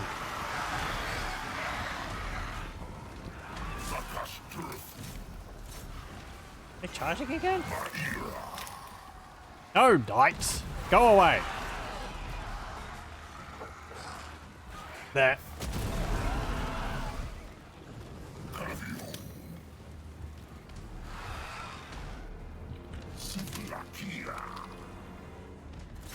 Okay. Keep charging. It would, like, There you go.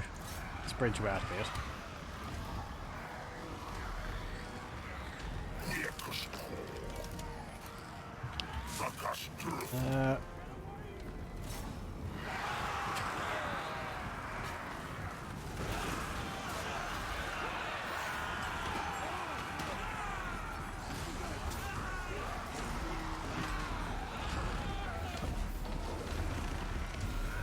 Hello.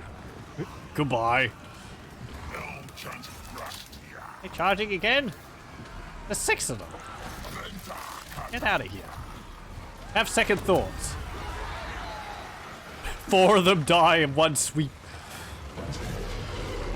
Ah. And they're all dead.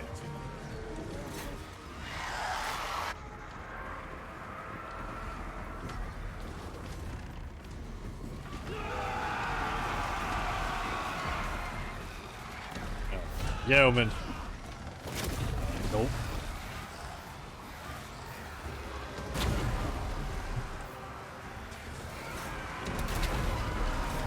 It's like a sea of trees.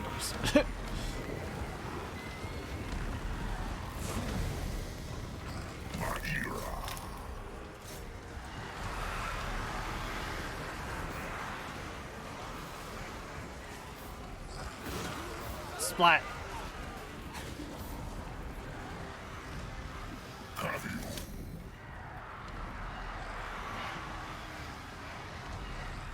Okay, go up there.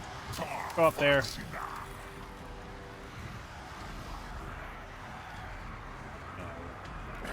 Okay. You lot go over there.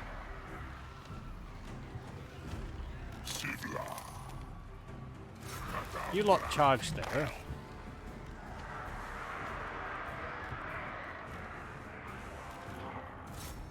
These ones... Oh, there's a paladin there. Okay, fine.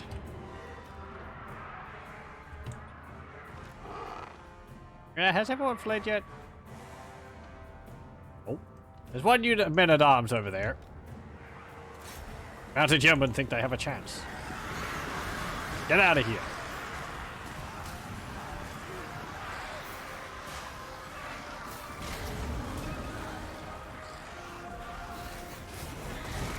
Nope.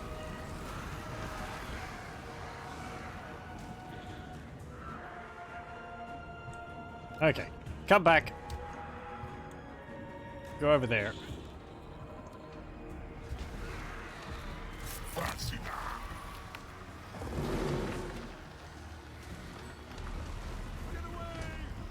Good, good. Move up to here.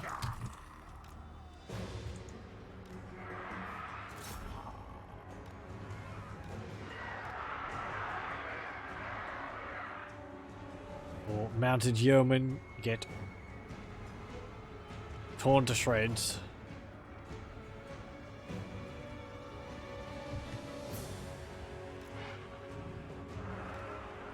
Okay, and they're shattered. Get over there. No.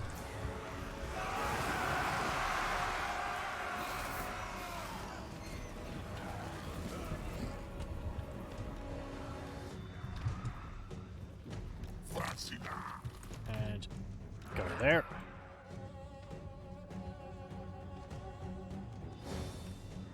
Ah, yes. Some men-at-arms. Hello. How's it going? Have you met Tree? No, I don't want to meet Tree.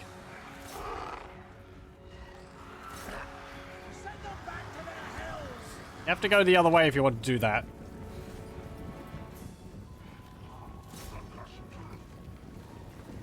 Come on. If we get in combat, will you stop? Thank you.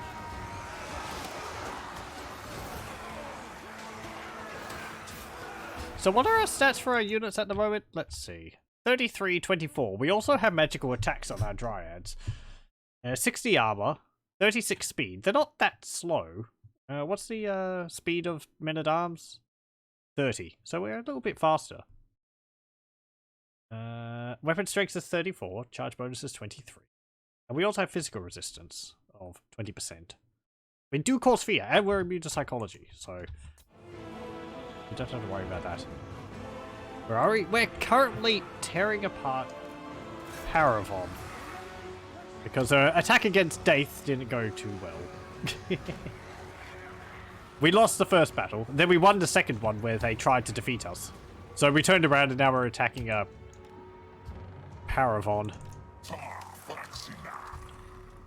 Which is going much better. Turns out, Bretonnian peasants are squishier than Woodelves. So, you know, they make good fertilizer.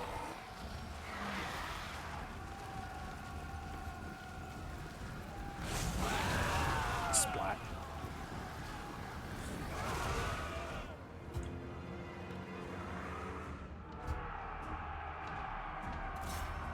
Okay.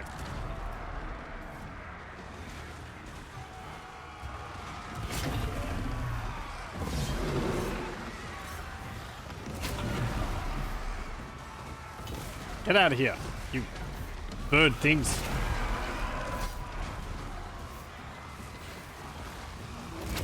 Whip.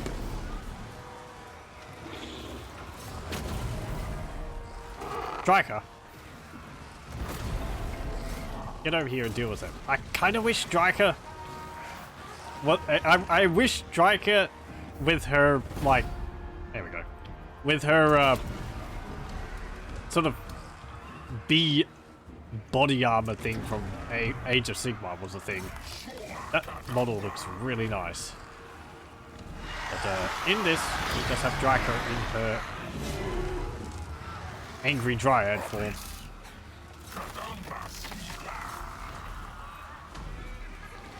Like Wasp Hive armor. Peasants are squishy than everything.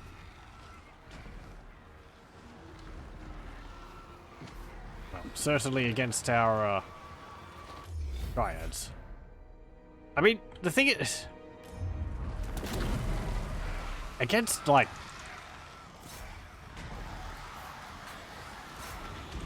Woodelves, the main thing is just what's it called? The archers. They hurt. We've got great eagles that'll help a bit. We do have some other options to deal with them, the archers, particularly they'll cost Mystify Miasma, which slows the unit down as well as dealing damage, but yeah, I can't cast it against everyone. Okay, end battle. Close victory. I wouldn't call that terribly close. Oh, 100 and no, 200 and what? 15 bosses? Just get dragons, of course. The answer was in front of me all the time, all along. 273 kills for Durthu. 96, 85, 61, 74, 64, 55, 62, 53, 37, 34, 23, and 36. 2, 27, 2, 1, 3, 4, 2, 1, 1, 28, 3, 11, 11, 34. I guess that's nice, got a few kills. It must have been on their charge. So, the answer to all problems. Well, dragons would be very nice, especially with their... what's it called? The, what do the forest dragons get for a breath? Do they get like a poison breath? Something like that. That would help quite a bit. Don't have access to them just yet.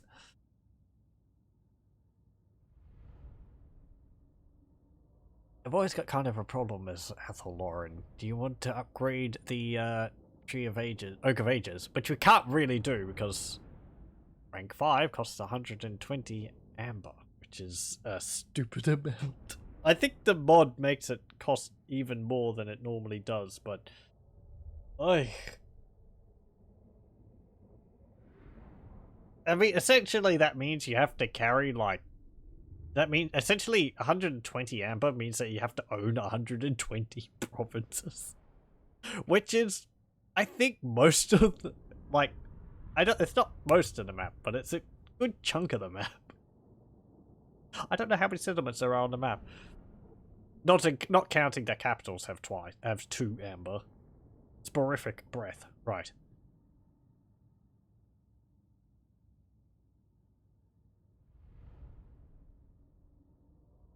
Ugh. Okay, and after we get this, we'll be able to see some of the other new buildings which we want to build in the outposts to make them a bit better.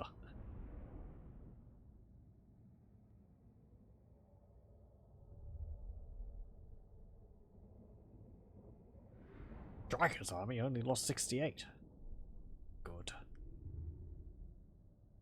295 settlements in total. Okay, so it's like for Mortal Empires. Right, so it's like just over a third of the map.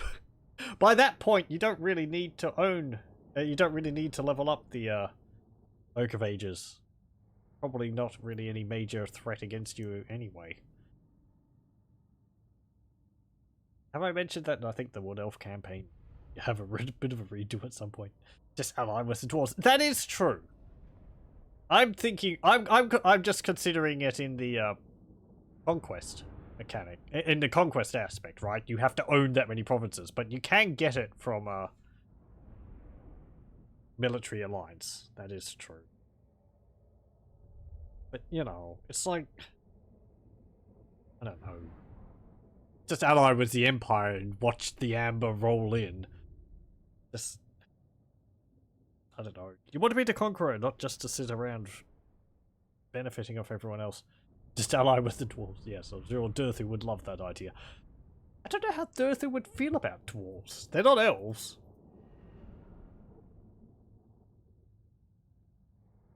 They kind of look like elves, perhaps? I mean, they're pink. Squishy. And they're full of weird liquids. Not just beer. He hates them. Like, really hates them? Really? Okay. I mean, I suppose Durthu just sort of hates everything. I mean, does he...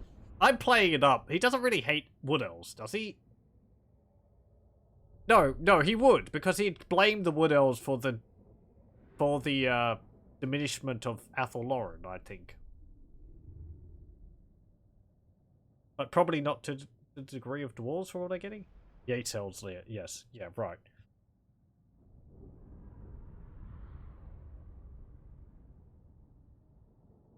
I think there's something in the lore like Drycha is sort of similar with Durthu in her hatred of everything, but I think Drycha actually gained her hatred from another tree spirit. I can't remember the name of it. It's not one which is a lord in the tabletop or anything like that.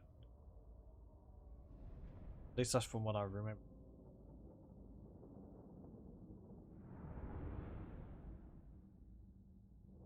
Anyway. Very angry.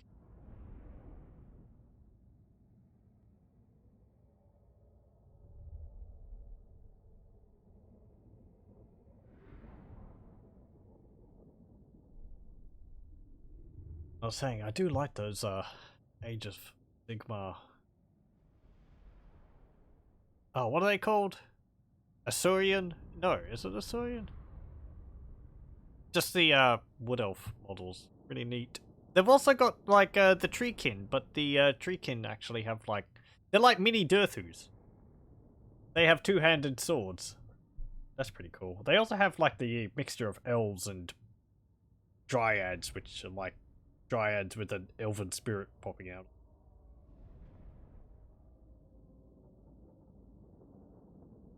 So, I mean, the mini Durthu ones are pretty cool.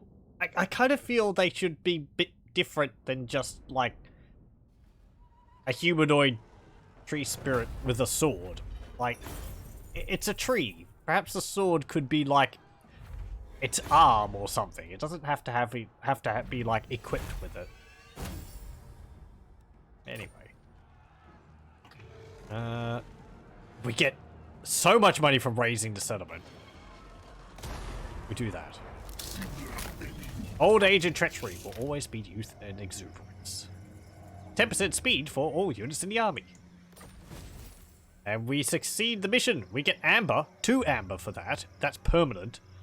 And plus 750 treasury. This is a nice benefit of the mod. The Woodelves. It's just called the Woodelves, the mod. We can get permanent amber by completing quests. Forest Spirit. 5% magic resistance. And enemy leadership -5 in local region. Extreme scales. -5 melee attack. Potion of speed. Because we always want a faster tree. So let's get Parravon. It costs a lot to colonize, but we just made serious bank on that. And let's see. We need level 10 for Rouse to Wrath Dryads. Or Flurry of Bowels. Skewering branches at level 8.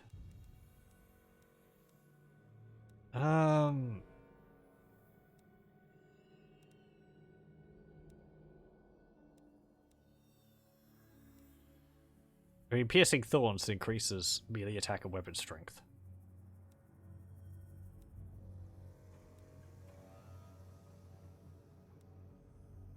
Kind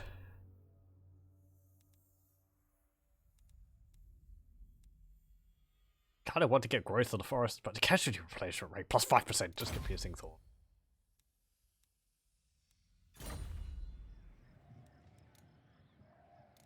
Okay, and let's have a look at what we can get here. So we get Green Peaks of Parravon, which allows us to recruit Great Eagles and Hawk Riders. Also -5% upkeep for Great Eagles and Hawk Riders, though we'll only be making use of Great Eagles. Also get Stonecutter, Underground, Locks, Waystone, and the usual buildings. We also get another level up here, which allows another construction slot, so we can actually build 2 of these, so you can get the garrison building as well as another one. And it gives you more public order, untainted, as well as a bit more garrison, which is quite nice. So we can get Green Peaks of Parravon and, like, Waystones. But it does cost 1 amber to upgrade that. So, there is a cost. Durthu, you can get... I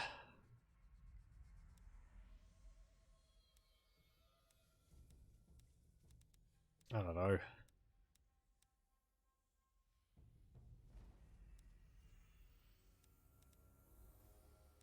All of the woods.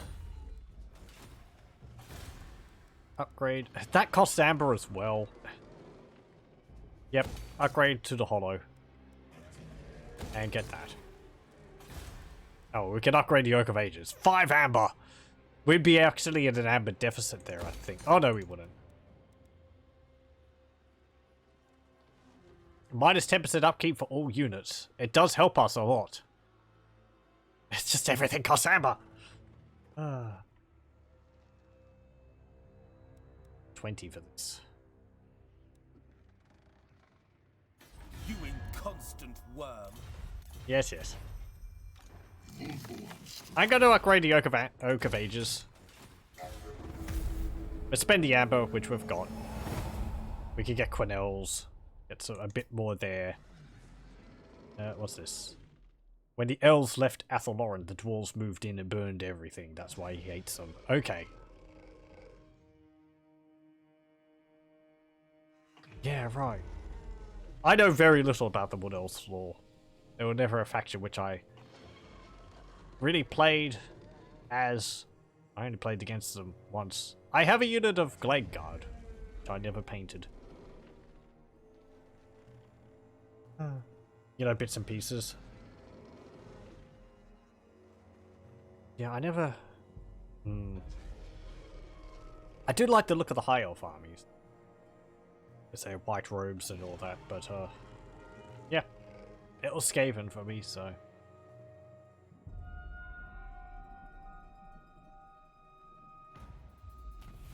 Okay, Drycha gets Builder. Strictly business. That will get 2 amber. Defeat a force belonging to any of the following enemies of Tulsin. Parravon or Beastman? Well, funny about that. Consider yourself lucky that we didn't send you to parley with the Dryads, as you say. Okay. I'm going to come back for you. That's not an admission of their, that they're all right. It's just, you know.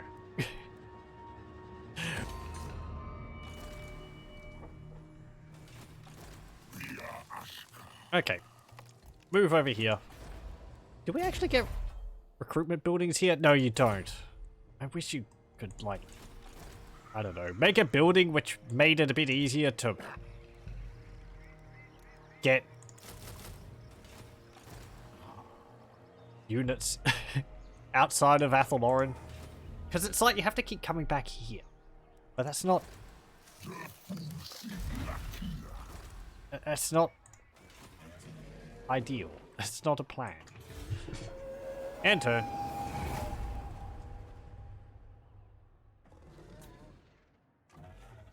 Outpost needs rework for sure. Yeah. I understand why. Athel, you know, Woodelves are not really supposed to expand. They're supposed to sit in Athel Loren and go out into the world every now and then. However, that's not why you play the campaign. You play the campaign to conquer. I know Athel Loren, you know, Woodelves wouldn't really be interested in conquering everywhere, but I feel in the spirit of the game, they could have something like, I don't know, expanding Athel Loren. They could have outposts, which, like the Skaven Undercity, you have like a building in it or something, which takes a while to build, but when it's built, you get the Athel Loren attrition in the area because the forest has expanded to that spot. Something like that, and it, you gain access to perhaps a settlement as big as the Waterfall Palace. In SFO, you can build tier 3 and lower recruitment buildings and a few other buildings. Okay.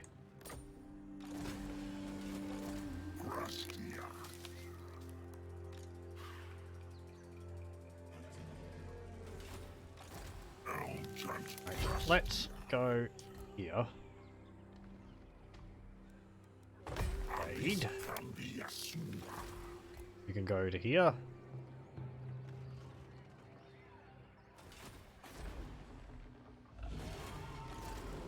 And Catra, My lady will not you allow can it. just sit around there.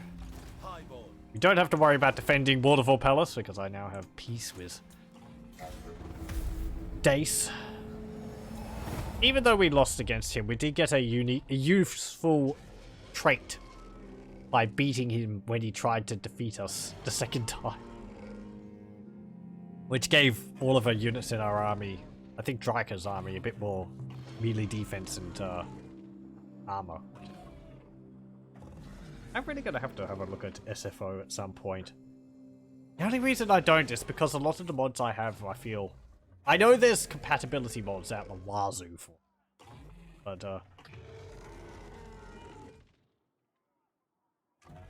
it's like I'd have to rebuild my mod list if I wanted to play with it.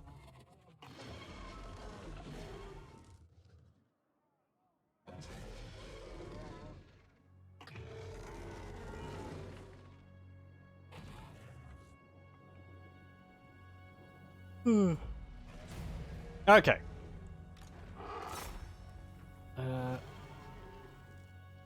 Let's damage the walls of Quenelles. Or not. Critical failure. Wop wop. Oh. Durthu. You are raiding their region, aren't you? Yeah, you are. Okay, well, we don't need to, you know, damage their walls. Durthu can do that for us.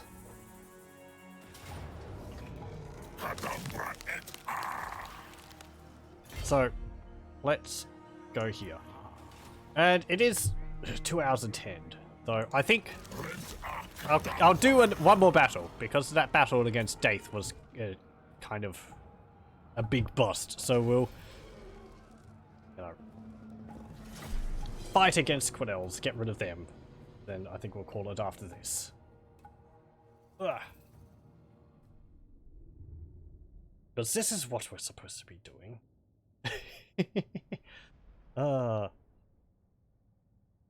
Lucia Babino versus Durthu. Oh, hang on. I don't... Oh, no, hang on. Is there walls on this settlement? Yeah, there is. I think up here there's a few things we can break holes in there. Unique map? Yes. I have the GCCM mod, so we have a bunch of unique maps. There's quite a few around Bretonnia. I think a bunch of the smaller settlements use maps similar to this. Parravon had a unique... Well, but... I think Carcassonne has a unique map. It's an alright map. It could do with a bit of a redo on it. Corone, I think, has a unique map. Bordelot has a unique map. I don't know if Mousselon. I remember actually when playing as the forest spirits like this, or playing as the Woodelves, the forest bonuses you get are quite nice when you're attacking Artois, because the capital of Artois counts as a forest battle map. So you get the ward save and all that when you're attacking this capital. I don't know how many maps into how many settlements, capital settlements like that counts as a forest battle. I'm pretty sure it did. I'm pretty sure because I had the ward save bonus. Anyway, do we have a ward save here? No, we don't. I don't know if I have the ward save bonus yet.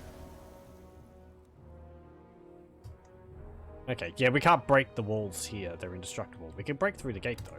We do have this to watch out for, the Lace Tower, which,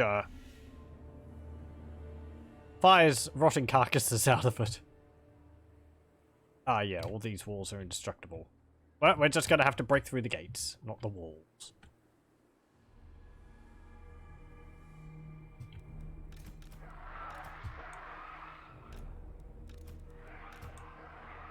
Durthu won't get to shine during this battle, but... Oh well. Dryads, charge the gates. Actually, we don't have to do that too much. Climb the walls.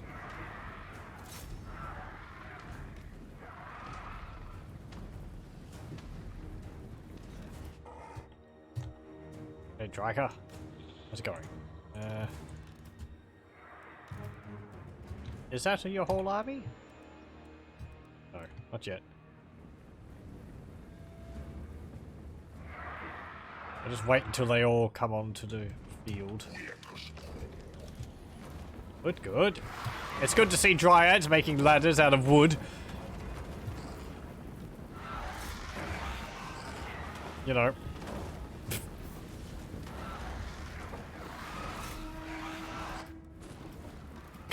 Many trees gave their lives for this assault. It's kind of thematically appropriate, isn't it? Blinded by their hatred, they just cause as much just devastation as anyone who would attack Athel Loren would. Okay. Attack the gates! The gates are open just because there's defensive stakes stuck in the entrance.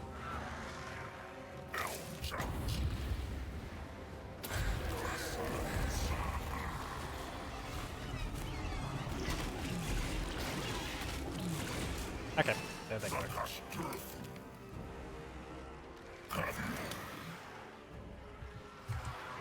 Can you, like, move back a bit? Oh, they're there. Attack those defensive stakes. I like the mod which adds them.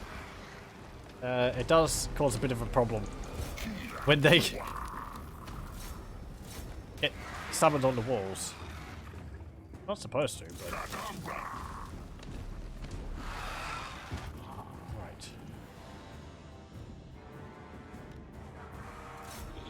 Climb the walls. Climb the walls. And there. Attack the gates. There. There. There. And there. It's all reclaimed wood, I'm sure. Yes. Or they only use wood from, like, branches which are fallen. Naturally. They replant the trees after they are, so I don't know. If they, like, summon vines or something, that would be neat.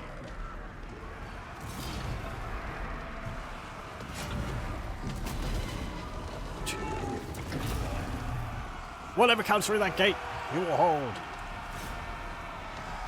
Oh, forget that. Splat. Cow goes splat. And splat, a bunch of their units went splat from a cow. That's that tower shooting these exploding cows everywhere.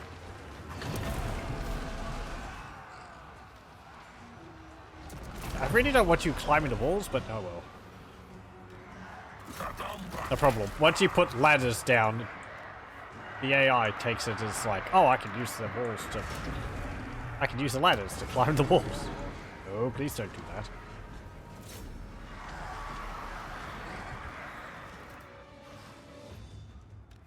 Okay, have you broke down the gate yet? Not yet.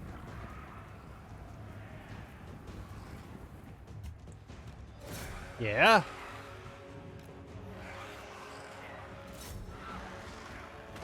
Thank you.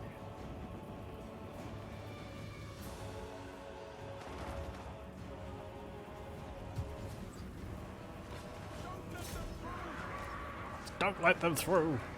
I've gotten through.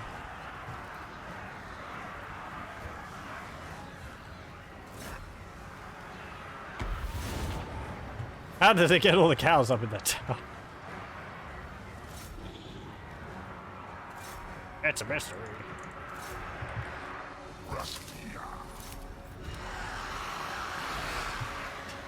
Portal technology. They're very small cows. No, they're like dehydrated cow. Just add water.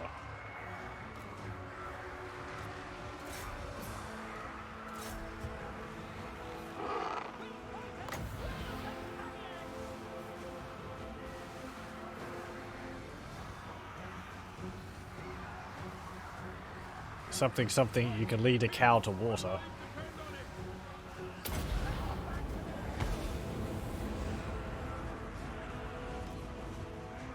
But you can't make it expand up to 500 times its size.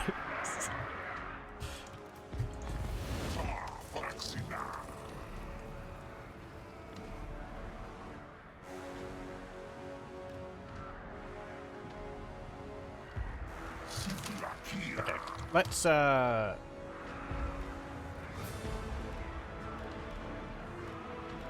send some of you up here. What? The illustrious College of Cow Magic from Altdorf. Behold, the power of cow.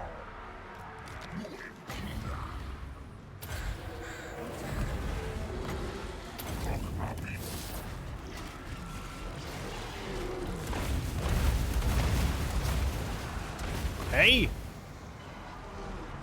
Pretty well.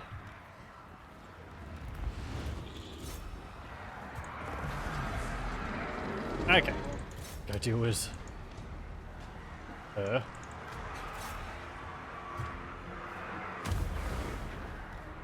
No! What are you doing? Ooh, actually, yeah, you don't have to take this up here.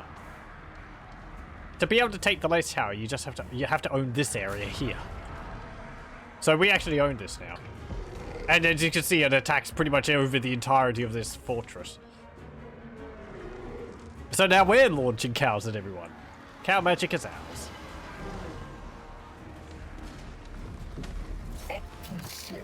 It's supposed to have catapults in it. Or a trebuchet in it, launching cows. But they're not cannons.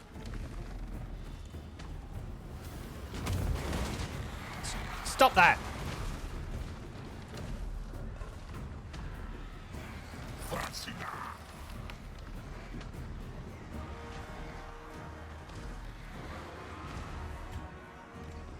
I know you don't. Oh! Another exploding cow.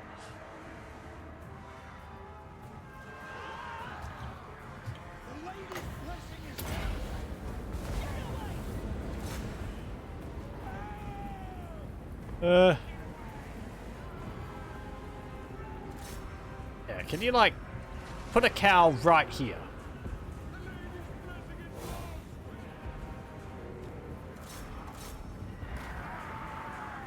Thank you, perhaps. Oh! The tree spirits have turned our cows against us. What a catastrophe.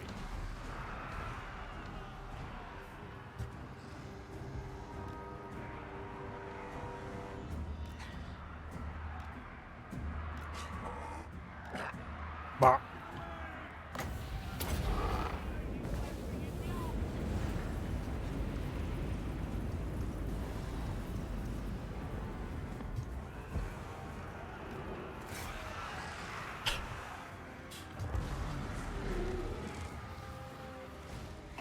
Hello. I see you're back again.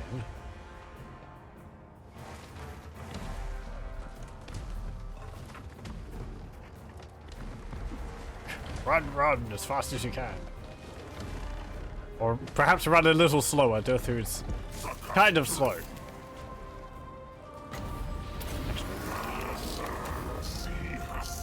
Speed himself up. Wham!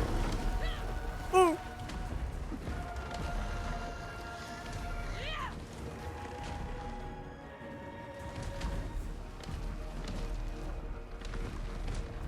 Come on, Durthu.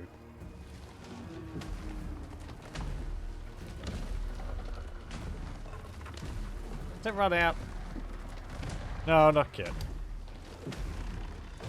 Oop, oop.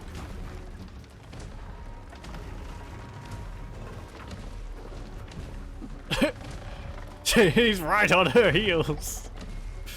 I'm gonna get you. I'm gonna get you. Come on.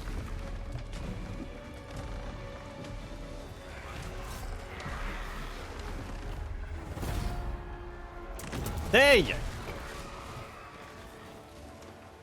Splat. Dead. Durthu, smash. Don't make me angry. You wouldn't like it when I'm angry. Joke's on you, I'm always angry. Decisive. 152 kills. 20, 19, 21, 36, 49, 37, 35, 49, 21, 19, 77, 45, 15, and 13. Very true for him. I see it now. Durthu's just like a tree version of the Hulk.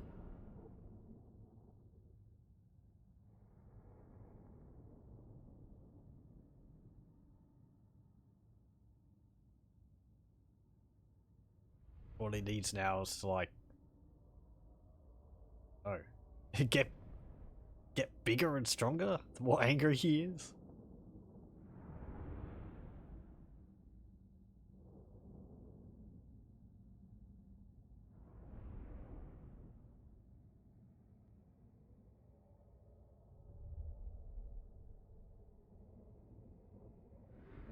Oh no, no quote. 6232111. Hey, it's actually kind of impressive. The unit of peasants getting 3 kills for Dryad. 2 and 0. The lower each HP gets, the better all of his stats get? Maybe. I think Ungrim Iron Fist has something like that, doesn't he? Or he's got like a few abilities which he can use only when his skills get really low. Like, there's like a, souped up version of Heroic Killing Blow or something he's got, which he can use only if his, like, health is lower than 20%. I think.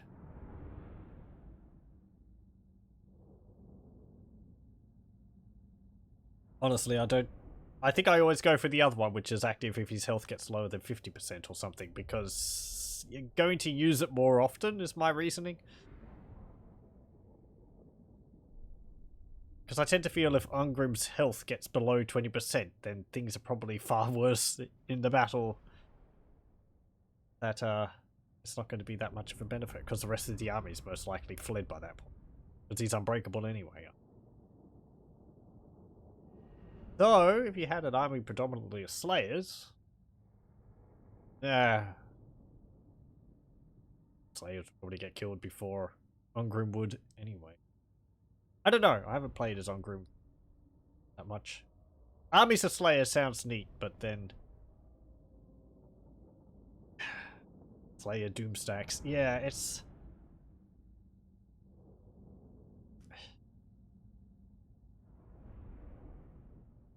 It would be kind of like Forest Spirits, but then you wouldn't have any, you know, flying at all. Because you'd be, what, Slayers, Giant Slayers, Ungrim. And you don't get, like, Demon Slayers? Whatever, as a hero or something like that. You'd be chasing everything around with units of,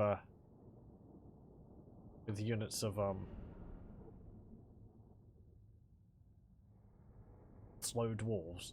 Doesn't sound fun for everyone. I think someone has done, and I've thought of doing myself a play where you use just flagellants as the Empire.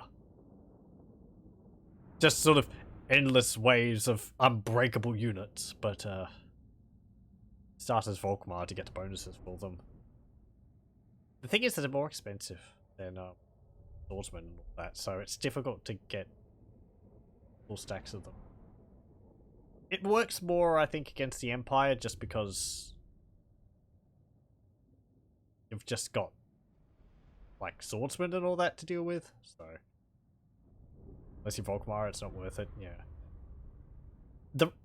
I have done armies of flagellants before, and from what I remember, that was because I was assaulting Skaven settlements, and Skaven with their warp bombs are a massive pain, and I hate them. So I would make armies of unbreakable units just so that no matter how many warp bombs they caught, they wouldn't flee. And I'd just win out of sheer attrition. Because they're better than Skaven, clan rats, and slaves. And, you know, an army of actual units and an army of flagellants to go first was, my preferred method of dealing with their settlements, just because I hate the warp bombs. I love the warp bombs when I'm playing as Skaven, I hate them when I'm playing against them. Because it's like, oh, I ignore my cavalry for a few seconds, and you hear, oh, they're not there anymore. Well.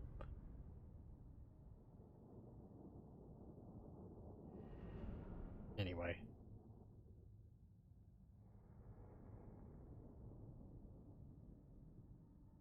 Skaven are a lot of fun to play as.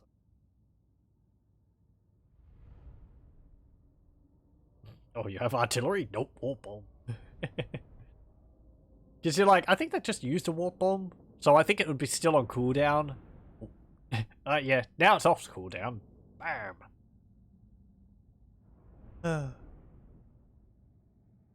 I'm always hesitant to attack Skaven units which have been summoned by what's it called? The Menace from Below. Because of that reason. That's how I use it. Menace from below! Oh, half the...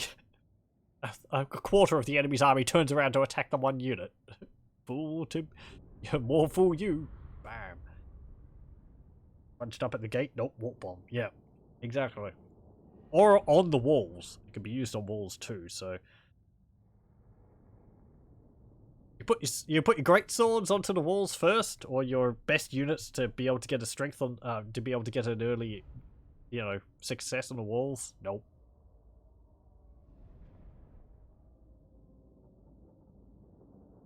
Gave it the best defensive faction in your opinion.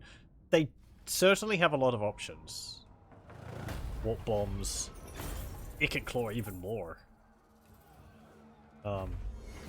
even like Clan Pestilence, if you had like plague in your army, or you had caused a plague, the enemy could get plagued while they're sieging you, and that would benefit you but hurt them. Okay. Successful mission. Colonize. There we go. 3 Quinels. You get Warrior's Bane, minus 8% weapon strength for all units around you. Scepter of Stability, plus 44% magic resistance for an ally around you, self or ally. And yeah, we can get cattle pastures here for cavalry. Oh boy, all the cavalry we're going to make. Waystone, Woolwood, Sacrificial Grounds, Foraging Groves. I mean, this gets nice when you get a whole bunch of them. This too, you need like 10 for 10%.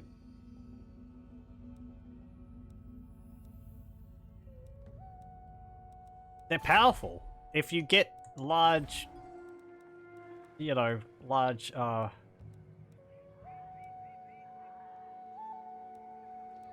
empires. Now what's this? Minus 5% construction cost for all buildings faction-wide. Sure. Actually, no. Vineyard. For the extra income. What's that give? Only 200 extra income, but... be good. And... we are to upgrade the tribal stones. The nice thing is that also... the level 3 building here gives us a capacity for Branchwraiths. Do we have a building here which gives us capacity for Branchwraiths? I don't think so. No.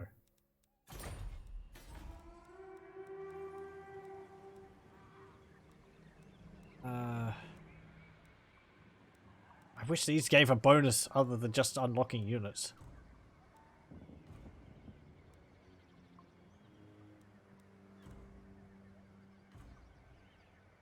There's also that, but we've already got those. We got them in Parravon because of a nice, unique building there.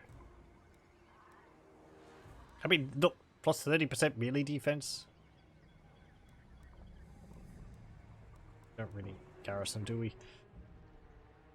Now, there's one thing which I have to watch out for, and it's something which has caught me in the past, is that the Oak of Ages here is kind of vulnerable.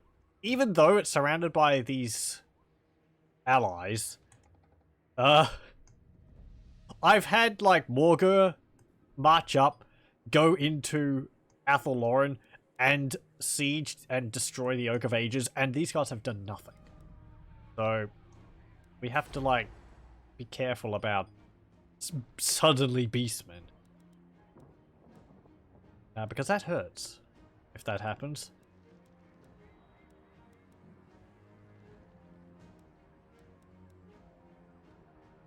I don't think this helps us unless we start confederating. Durthu, you can get Rage of Kurnos. Plus 5% weapon strength for all units, all armies faction-wide. Yeah. Hey. I mean, it's not much, but 55 weapon strength. That would have been like 2 for them, but good luck holding 10. Deliandra unlocks a council spot. Yeah. This. Yeah. Ancient of Deliandra.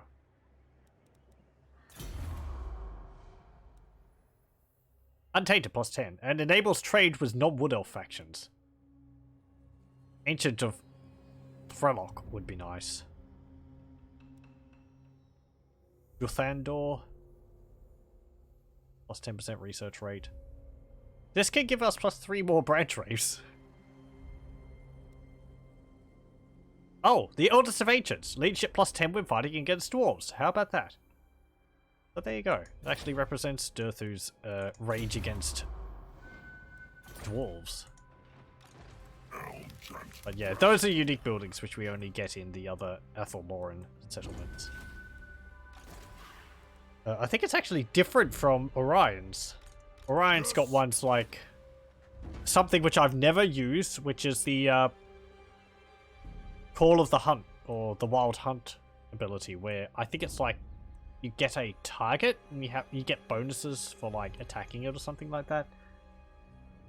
I've never made use of it. I've never even seen that. Anyway, and we can get some great eagles. But we're running out a bit of a deficit. Combine them. Yeah, get 2 great eagles.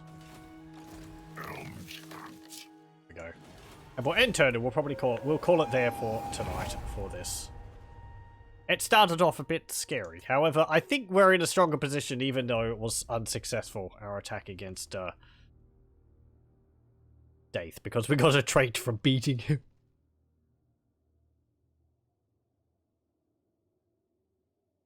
So, you know, always look at the positive side. Massive Oracle is owned by the Empire. I would like that. It gives us 2 amber. However, do I want to attack the Empire? Actually, it's probably better to attack the Empire now because they're weaker. Did we get amber from attacking the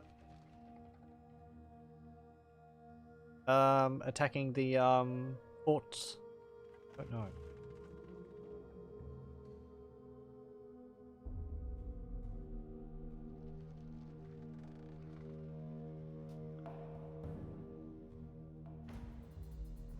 Okay, yeah, we do. Only 1.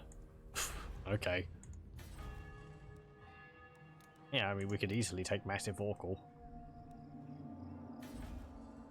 Empire owns Argwylon. They haven't confederated much, if at all yet.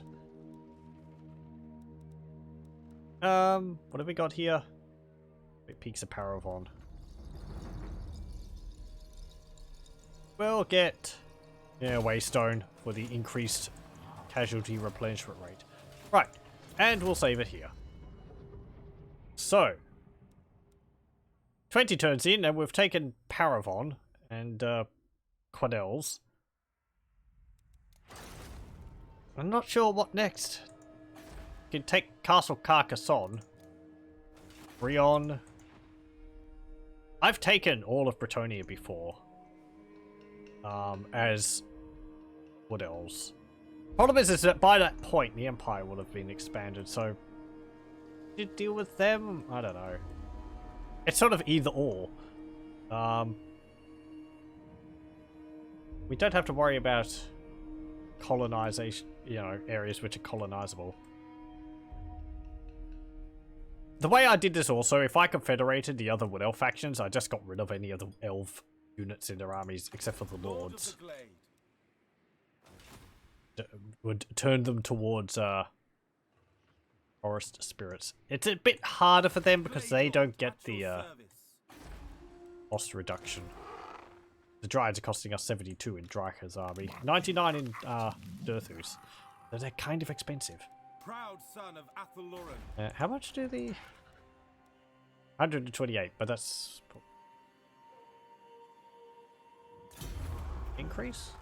No, we don't. Anyway. It's hard picking targets. It is. It's sort of like either we go for Bretonnia at the expense of the Empire, or we go for the Empire at the expense of Bretonnia, or we could go somewhere else. Both one, perhaps?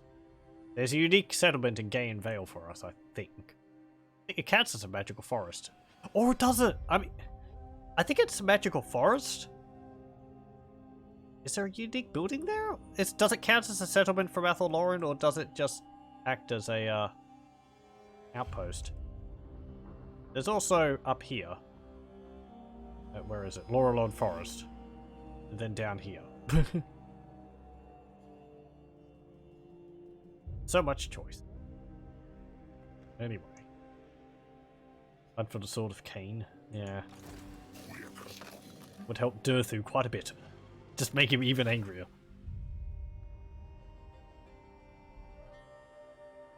Yeah, we could do that. play nice with everyone until we find the Sword of Cain.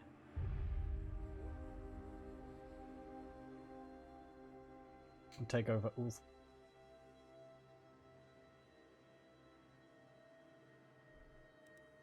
This is like a big anchor, though. I mean, this generates us so much income. And this is... If I've lost this before, we haven't lost the campaign with the destruction of the Oak of Ages. Even though I think... Is that only in the Vortex campaign, or is that only in Warhammer Total War?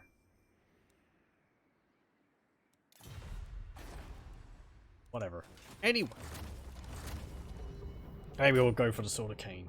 Something to do. Maybe we can take it from the Dark Elves while they have it there. Or possibly even take it from... if they have it. I'm looking at my recording and 5% of the frames missed due to... I've got it on 60 FPS. However... Just because there's going to be twice as many frames, so... I don't know. And a drop frame. The... thingy. I don't know. It's probably just because... It's most likely just because it had to be maintaining perfect 60 the whole time, but... It doesn't even do that for me when I'm not recording. Anyway, as I said, that will be it for Warhammer 2 Total War Argwylon for tonight. And thank you very much for joining me, and I hope you'll join me again next time. Where we'll... I don't know... attack Bretonia a bit more. Perhaps maybe we'll sail... Durthu over and deal with... explore Ulthuan or something. Because there are settlements there which are not owned by High Elves, so we can possibly take them out from underneath them. Anyway,